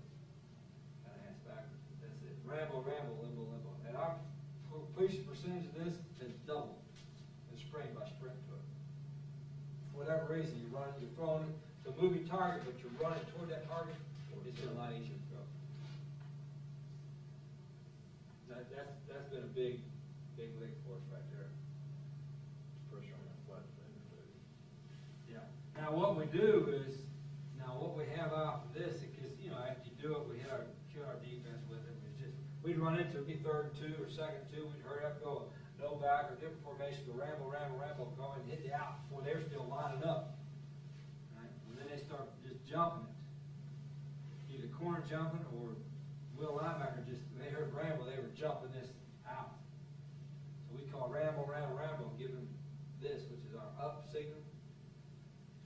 And he would run 3-step hitch, and he would run there, and then up. So he'd go 4 steps. I do my 4-step out, look, and then turn up the field. And hit a big play. And that's, if they're jumping the Rambo, we call Rambo, Rambo, Rambo, get a wild stop. You ever try to go to the outside guy? Yeah. Oh, Rambo and that. Yeah, they call it Rambo. If we didn't call it, if we didn't call up with it, they press, go Rambo, Rambo, Rambo, press, we just throw it right here to over the top. To your X. And that's some of the things like in the scrimmage we'll watch, like we might be jumped in. For us, that's a bastard formation. That's ram over. We ain't in it very often. We jump and ram over, and a lot of times they're still lining up and boom, hit you out. Real quick to silence. It's usually a short yardage play or a 1st down play, but it's always high tempo. Like I said, we'll call Indy with it, but that's just because it's the first time we installed it. This summer they won't call Indy one. It's Rambo, Rambo, it'll be assumed to be it. The last quick game package, which is something I ran more at Glenville, didn't run it 2-lane much, because I think I made it too hard for quarterbacks to throw it. And I'm running it now in the spring, I really like it. It's a skinny package. And this is something, if y'all doing what you're doing, I think it's going to allow the quick screens, radar and lobbies. In skinny, these guys are doing radar and lobby. Now you get those, you get those corners jumping in, or everybody's playing, the safeties are jumping in, whatever. And then the Y, X, and Z are running 5-step skinny. Tag his shoulder. 5-step, 1, 2, 3, 4, 5 stick. They're running skinny post. Almost, not even 60 degrees. We want almost like an inside takeoff. We don't want to bring it in here to safety. Not like a slant. We want to just slant, sticky, and then stay away from safety. You do the same on both sides. Stick, go. Now on a hard stick, it'll be 4, and then 5. I throw the head and shoulders, stick. Is that a catch and throw? Right there. It's a catch and squeeze and throw. That's what you make. A catch and throw, sometimes the quarterback is hard to throw. Catch, squeeze, and throw. So it's going to get off about 1-6 or so. And all he does is read the flat defender. Here's what happened in the spring game the other day. We had thrown a couple of radar lobbies. They were playing this little zone blitz deal, they were dropping these side adjustments. You know, he was bringing him, we had a run play call, we were just throwing side adjustment. Well, shoot, we were throwing side adjustment, this safety was screaming, tackling about a 4 or 5 yard gain. So you know what happened next? He was called skinny. He was out there, and then he looked at him for, everybody bitched at the corner, said, oh, that corner got beat for a touchdown. Well, it wasn't the corner's fault, it was the safety. He was a cover 4 safety, he was just jumping, making the tackle. We were blocking him on the quick screen. He was making the tackle, because he ain't nobody blocking that safety. He's coming up too fast. So if you're running a lot of radar linemen, skinny is kind of one of the answers to that. And the other answer to our is cover 3. You can imagine cover 3 is free safety is going to be a non-factor as long as it's in the middle of the field. If he jumps one side or another, we just tell the quarterback to go away from the safety. You play some teams that play like Florida State plays some outside leverage man, where the will in the corner, the guys that got man-to-man will play outside leverage and funnel everything to the free safety. Well, this is another good thing against that. That's what Florida National Championship 3 years ago, Warfel, and he had those guys. He killed them. They hit about 2 or 3 skinny routes. And Florida State was doing this. Oh, they had the safety here. They do all this crap. Looked like cover 4, and then they invert to a robber. But it's all outside leverage, man, because they're going to funnel everything to the robber guy. So Florida was just hitting on the skinny, just killing him right there. That robber guy couldn't get to him. He was just picking a side. So skinny is a great route with a single safety, whether it's single safety robbers, cover 3, cover 1, whatever, and when they're jumping the quick screen. Now, if they're a true 2-deep team, and if we're getting a true 2-deep where they're covering down, corner, everybody's covered down, whatever, and we call it, we shouldn't call it, but if we call it, the 2-deep, we check out. Because you get dead route, you get let's sit right there. Dead, it's a dead route, we check to a run. But that's only if we know they're going to stay in 2 deep. Part of what we look for, because you get so much robber, I don't know if you see a whole lot of it, is usually if one guy's going to invert up here or here, he lines up a little tighter than him, right? That safety will be about 8 or 9, and that safety will be about 11 or 12, and that's what I'll tell the quarterbacks. The depth of the safeties is the key. They're at different levels. One of that suckers are coming up or going in the middle of the route. You just treat that as 3 deep. Robbers, a lot of people say, well, robber don't bother us at all. In fact, robber helps us. Is you can rob all you want in the middle, hell, we're throwing on a perimeter. And if you rob for the run game, hell, our goal in the run game is take everything to safety. Our back's got to try to make the safety miss. But this guy's going to make tackles 6, 7 yards on the field if we don't make him miss. So we don't see as much robber because we're going to throw the ball. But those are the quick game things. We do whenever practice, even in practice, half hour of that every day. Well, everybody else is kicking. Coach, that's really about all we've been doing, is on the quick game. We haven't got much else. We want our kids to That's easy throws. Our kids pay basically a couple of practices of this stuff. And if you can get that down, then you it forces you to, like I said, cover everybody down. So there's one other one out. Do you have a tight end all in kids ball? Yeah, we got 2 of them. So that's what we call ours differently, Coach. Our tight end runs about 4, 7, 5, something like that. We don't take him out. He's the Y. He'll be the outside most split guy. Look what we call it. Here's, I guess it's not. Now I need to add this on this because this is part of our quick game. We call arrow. We run that. He P fakes, he arrows, he bows, he's there. He's there. He hitches or slants. We call it the option route. The X option. It's a hitch route, but the wheel blitz, he converts it to a slant. But arrow is we look for the tight end. You get a little P fake, hold the stand linebacker, strong safety right there, and the tight end just sits right there in the hole. In man coverage, if this man coverage on him, he doesn't burst. He'll still attack it for 2 steps, and he'll burst away. We'll try to hit him. But we'll run arrow out of ram with P fake out of the back. And we'll run out open. And run the same route. Now, when we run out of open, it's bow to both sides. For the wideouts.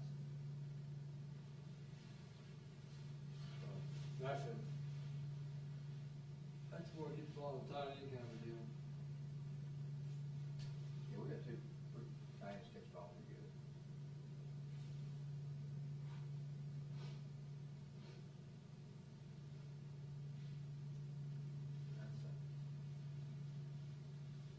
That's a catch and throw, and we'll tell, the quarterback can squeeze the trigger a little bit if he's waiting on tight end, get his head around.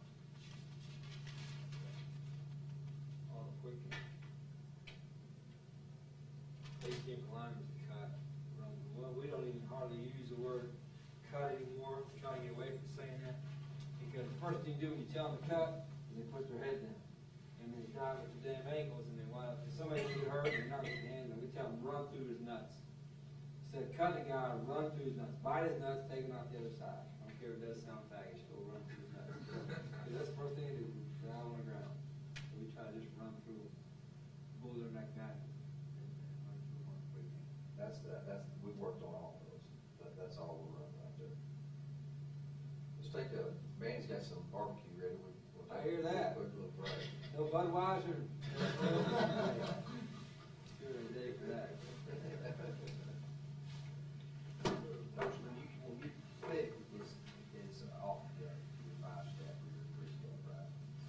That's a deeper skinny. See, we have skinny, which is a 5-step, thin, which is a 7-step skinny pose, and then thick, which is a 9-step skinny pose.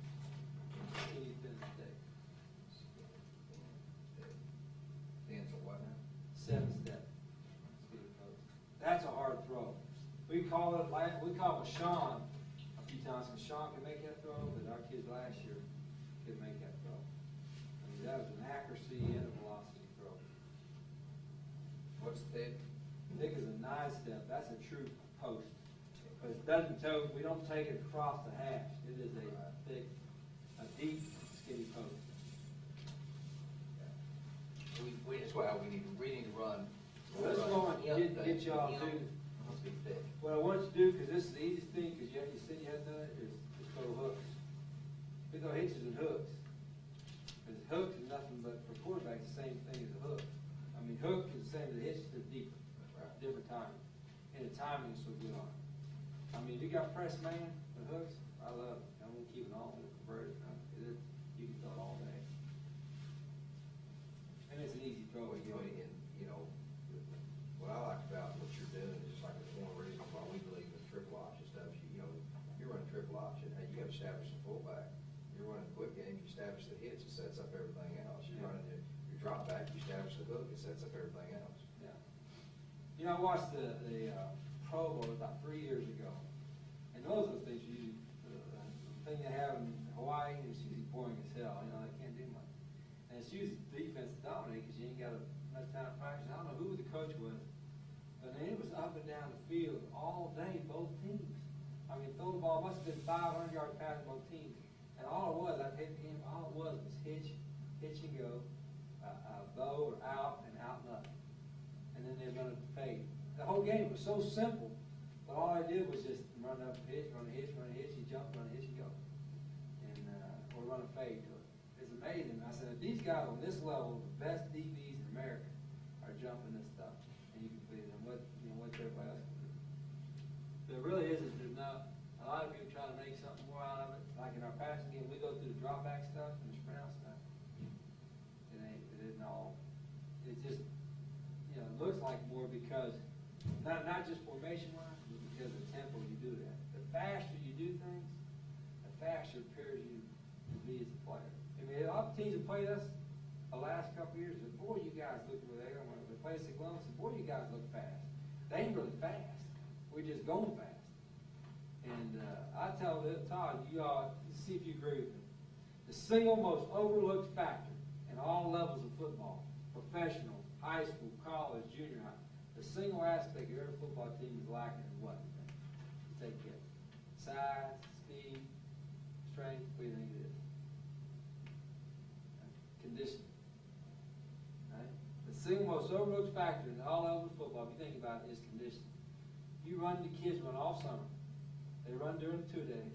Then when the game starts, most people condition on Monday. They don't condition during the week. They want to save your kids' legs, right? Now, these kids play 80 plays, you can't run them during the week. So the only condition they really get, if they're a regular team practicing, is Saturdays. And even every Saturday is slower than what you're gonna do in practice, because you got, timeouts and halftime, all that shit, bands playing, all that kind of crap. So very few teams will condition a whole lot during the season. So your level of condition, your football players, especially if they're getting hurt or nicked and ain't practicing, is going down. So we've got our kids convinced that we're going to be in better shape than everybody we play because of how we practice. Our practices are nonstop, moving all that. In fact, we had a scrimmage against our defense. The first scrimmage is a warm day, about 85 degrees, and they died. And it was up and down the field, did whatever we wanted, because they just couldn't rush the pass. That 4-6 corner, that 4-5 corner, was a 4-8 corner. If you run a 40-yard, take the fastest guy on a 40-yard dash, time it, and then have him get 15 seconds, 10 seconds later, have him make him run another one. He ain't running the same time. Have him run 7 or 8 of them in a row and see what his last 40 time is. He's going to lose 5/10 to 6/10 on his 40. Now, if your kid is 4-7, 4-8 kid, is in better shape than that 4-4 kid, 4-5 kid, by the 5th or 6th play of the game, he's out running. That's all for condition. And you can get more than anybody else by the way you practice. Now, it's a ball buster. But how you run, I was telling Todd, if you run a marathon, you're a marathon runner, I run 5 miles a day. That kills me. I hate it, but I do it so I don't get fat. You run a marathon.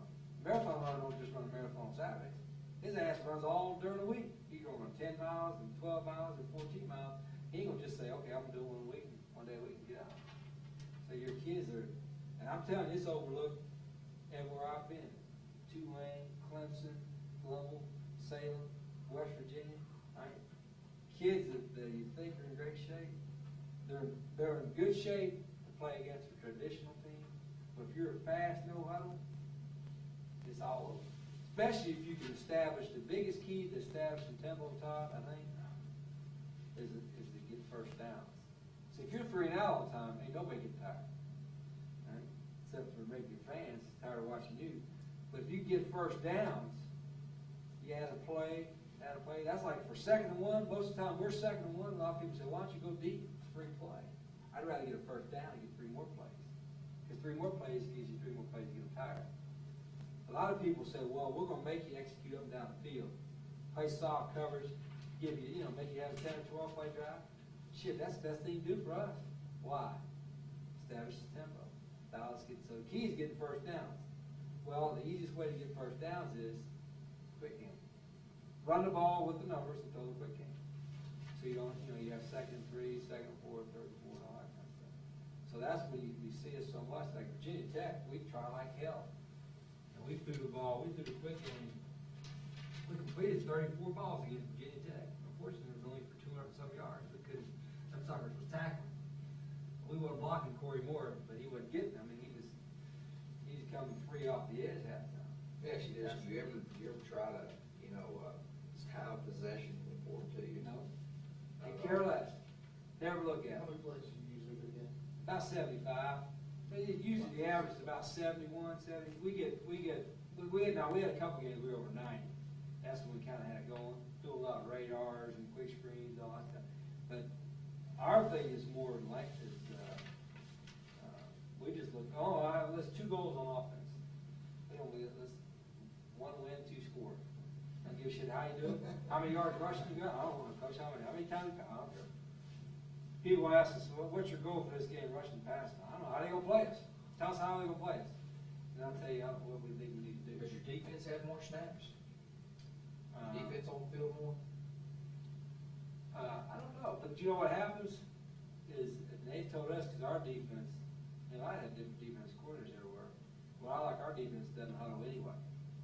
And so what he's told us, he said, we're going against us, it only helps them. But they go against a traditional team, they're like, man, look at all this break time I got. They're getting in a huddle, and we got time telling jokes and stuff. Sit around. So they're conditioned to play more because we practice against us. That's why I like going against each other a lot. So you do a 5-minute period where you just getting them lined up, getting 10 them minutes. formation. Well, I'm sorry, the formation, you were just going to Oh, formation. yeah, that's pre-practice Well, that's stuff. been pre-practice stuff.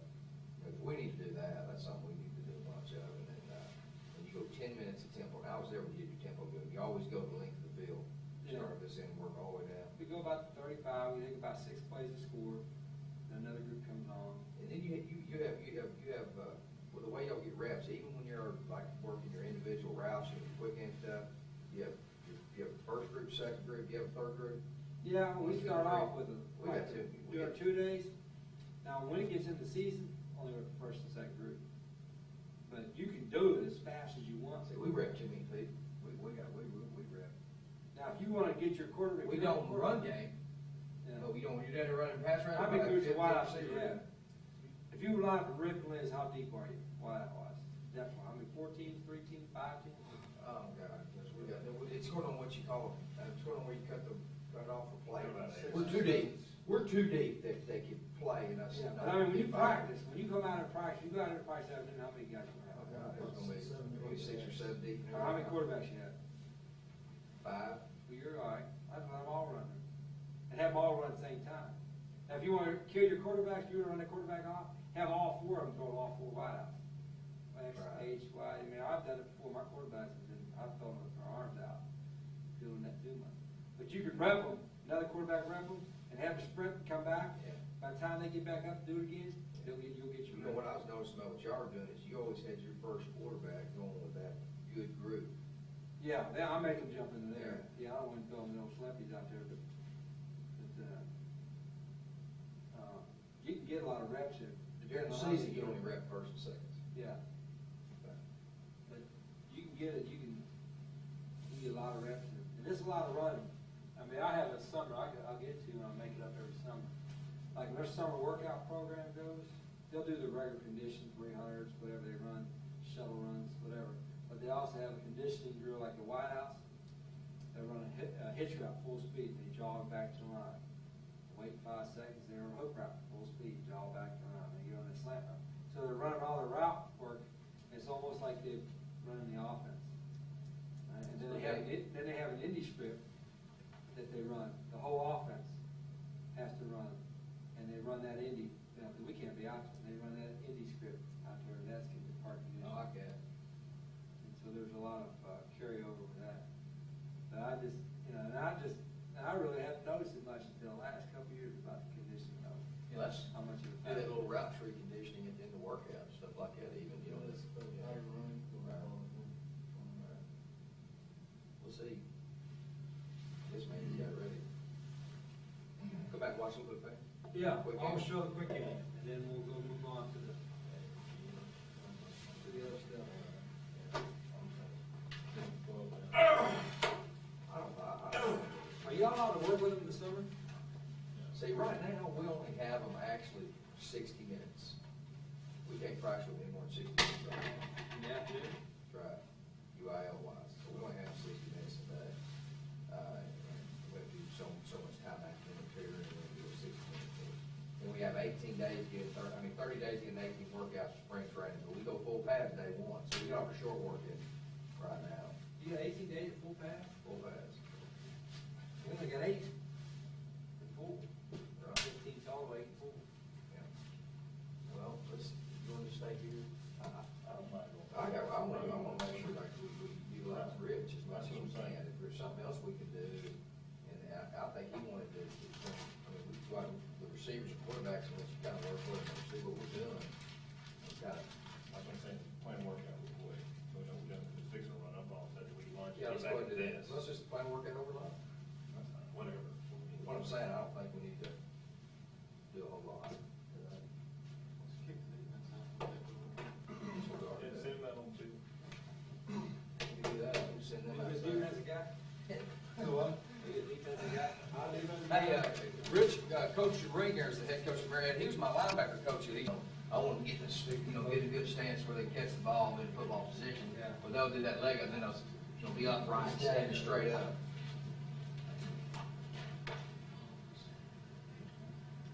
Here's a good job finding the soft coverage here. Coach, you ever get that, top receiver up there? Not real Leo.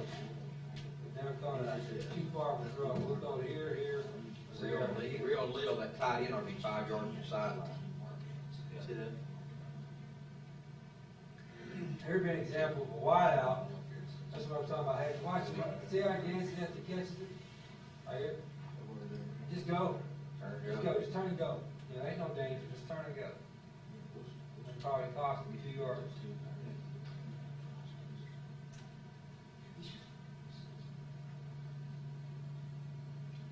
He's looking sidelines. He really doesn't need to look. He's probably looking over because it's pressed on the X and want to know whether we're going to tap him or not. See, watch him look over the X. He's going to see it's press coverage on the X. That's why he's looking over. Woody would stare. He wanted to make sure it's all right. Go to the other side. But like up front right now, they need to go ahead and run. Instead of diving like this, they're going to run through the legs. Tell me about his throwing though, coach, and what do you teach him as far as the footwork and all that, as far as his base, how far you want his feet apart? Well, the feet should always be underneath the shoulders or underneath the armpits. And they always, what I always do, no matter where it's thrown, whether it's quick game or whether it's a drop back, when you throw, you lead with your hip. Throw your hip first. If you throw your hip, then your off shoulder and your hand will fall through. Like if I'm throwing that door, I gotta turn my hip to the door. If I'm throwing over that camera, I gotta turn my hip and throw my hip at my target first, and then lead with the thing. So we lead with the hip. Some guys teach lead with the off shoulder. I teach throw with your hip. If you want a short step, you're not doing is pick it up, put it down. On the footwork right here, Yeah.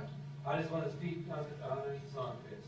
I'm talking about the step. When he steps to throw, you want that to be a short step. He shouldn't be right? stepping at all right here. Just catching. Oh, yeah, just catch and throw. Sometimes they'll adjust their feet while they're getting the laces, but if the laces are perfect, and they get on them, there shouldn't be any step. It might be shifting his hips. Shifting. So right here, he's still getting the laces. While they're getting the laces, I don't care what they do to their feet, as long as they're underneath their, Actually, as long so as that's when okay. they're throwing. That's pretty quick there, isn't it? Yeah. A lot of times it's the snap, but just see when it's snapping. Yeah.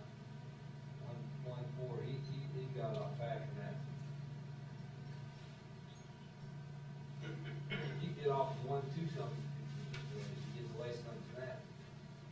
Where if you were under center, and 2 or 3 steps, you can never get off that quick. No way. Yeah. And a lot of it do their center snap. We got to get the center cocking that ball and get some velocity. Yeah, we had a problem with the second team center. Here's an example where he should throw. We got the hitch call, and he all throwed up top. He's throwing it to the bottom, and that guy's press coverage. Of course, we didn't get called for the push off here, but 1, 2, 3, 4, 5. That little head back going.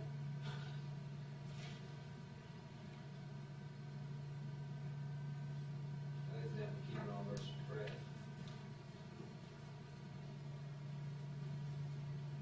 And one other reason why you like to throw it to your axis, you're usually your worst tacklers on defense are playing corner. You know what I mean? Yeah, you're right. Make you guys tackle. But it's good. Yeah, actually got dragged. Funny stuff.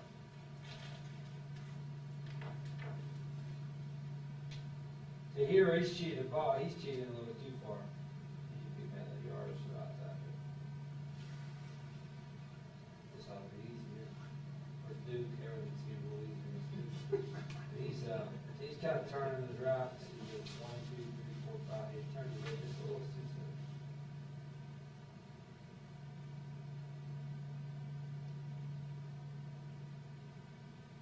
So he does a good job of flipping his hip. You should never be waiting on your feet. The only thing you ought to be waiting on is the laces. I think you got the laces. Pretty quick there, isn't it? Yeah, I think you got the laces right on the snap. He gets rid of it. This is Talk to me about you teach them push the ball up and out. I heard you talk about that, pushing up and out. Yeah, push it, and that's just a regular throwing motion. You push the ball up, and then push the tip of the ball out, Yeah. and then fall. You get some of the guys who want to sidearm deliver it, or have the tip. You hit the tip of the ball when you push your arm back to throw it. If the tip of the ball is down, when you push your arm back, right, that gets that ball kind of gets that little nose dive thing there. You push the ball up and out as you follow through. The tip of the ball straightens out, and that's how you get your spot. So that's all right. Tell them push it up and out. Keep the tip of the ball up. compact, and you want it to be short, you don't want anything long arm motion, it's all right to here, elbow parallel. We talk about pushing, pulling, push ball up and out, pull left side, Throw it to your hip, I tell them, throw it to your hip, throw your hip, over here.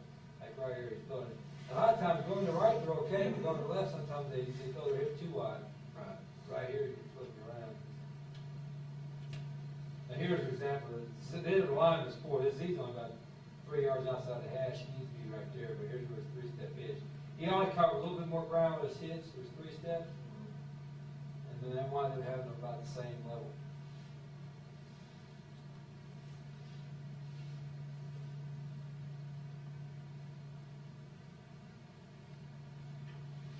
Yeah, see, they don't want to be in the circle of death, you know, the circle of death is loafing.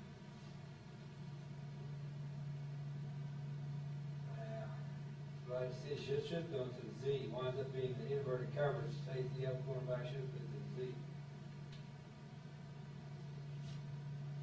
The backsmith line here, they had a problem with that, back in the line saying, how hard is it?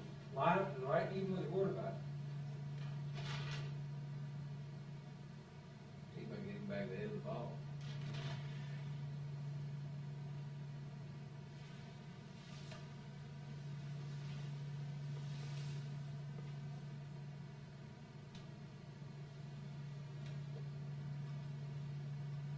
Make it harder to hear. I don't know why, because it's loose covers. Oh, I think he thought the convert. Miscommunication. All right, this is one thing I do tell the quarterbacks, in a quick game, if something got screwed up, whatever, you can't go back to this side. Just take it, go up, get upfield, find out, have a negative yard to play. I get screwed up, don't hesitate, go. You know, we tell them two things, you know, we want ball security, we don't want to throw an unsecure pass, and two, we don't want to take a sack. Yeah.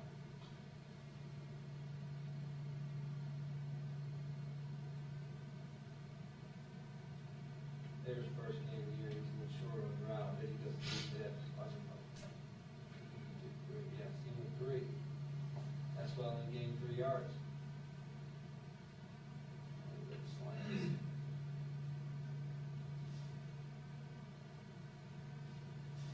But in rip, that Z will do that 3-step. 3-step.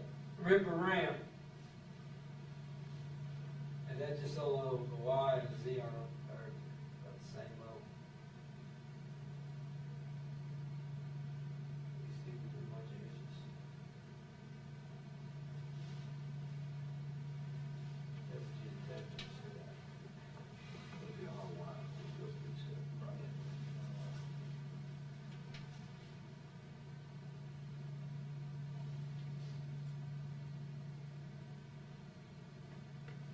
You know, would that not, wait a minute, Coach, they not throwing cover there? I think he is. He's throwing the hitch. Yeah, well, if we had the hitch Radar call, and if we have a hitch call and uncovered, we're gonna keep it on. Just keep going, Because okay? we're kind of attacking that at the same Okay, rate. okay. Now, if we had a deeper route call, or in particular, if we had a run play call, then we got the Right, uncovered. okay. In this situation, you're on the left hash, you're in Rio there, and you call radar, are you gonna cheat them in at all? The Y, Your number 3 guy No. there, okay, you'll keep the same split. he's probably a little too wide, even on the hitch right here. He should only be +5 or 6, so it looks like he's a yard or 2. Now, I promise you, I guarantee you, he's lining up like he's ripping lids. I mean, this guy's split the difference, so he's right. This guy's bottom numbers, he's right, he's just, Prop 48, but we can't have props.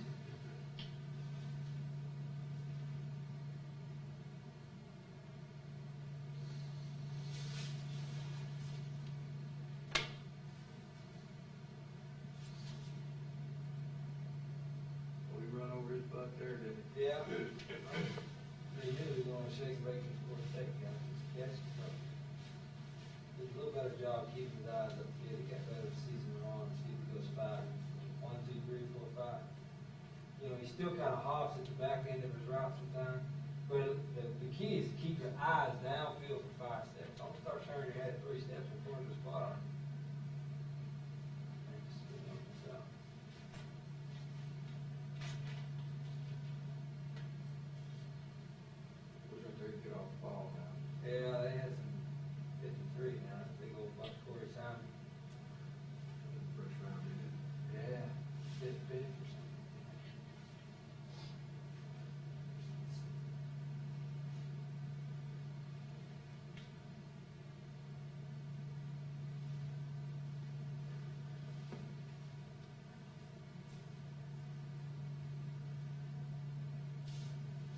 know, them old boys kick dirt off the floor, off the ground, they're pretty fast. Corey Moore would kick the dirt up the way.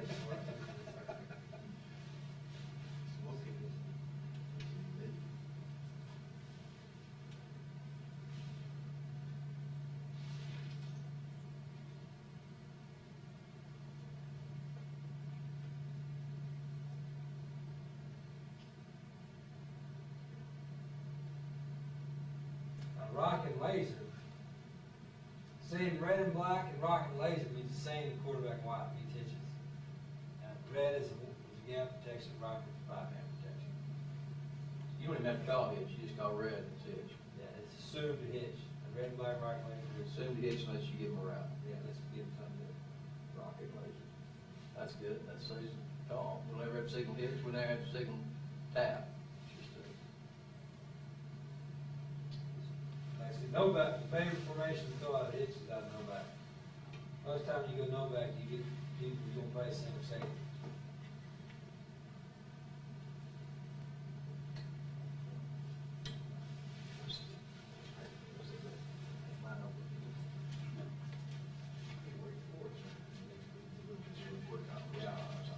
I did not see you last year. This here, this is on the wrong, this is actually a draw. So we run a draw, a whiteout's run a hitch. And if it hadn't a blitz, we just don't run the draw. This quarterback draw was called and they blitz, so I don't know why he's dancing around, he had to just pitch and catch and go to the hitch. Yeah. If it breaks down, they can throw it. Yeah, Case, what happened was, we was playing, originally 3 years ago, we were playing Army. We had they played a 2 deep look, they had these safeties deep on the hash, about 12, 13 yards, and they had these outside linebackers here. Well, I was telling the quarterbacks, these outside linebackers, if they're dicking around, these safeties are deep, they ain't coming, they just disguise them. Don't worry about checking out the draw, just stay in it. Well, we played Cincinnati, Memphis, the rest of them prop schools, that's what happened. These safeties were deep, these guys were dicking around, they weren't coming. Then we played Army, them old boys holding that wall, pretty smart now. They had them safeties about 14 yards deep. They had these guys dicking around, we had quarterback draw call, and then they'd bring them. And leave them safeties coming from 14, they were tricking us. I said, hell with that. So we said, all right, every time it's a draw, you guys run a hitch. They wanted to hear that anyway, they like running around. So now if they blitz us, or they trick us, our quarterback won't hand it off to the back, or won't run it himself, he just pitch and catch. Throw the hitch. We're not worried about linemen downfield because it's a draw, they're a draw blocker. So that's how we side adjustment on a draw. On a draw, we side adjust by throwing the hitch. On our other runs, we side adjust by throwing radar off. So right here, his blitz, he should just pitch and catch. He figures it out, it takes about another step. Oops. That way you never have to check out. At least we only have about 7 or 8 checks a game. The fewest times you have to check, you're better off you are, because faster you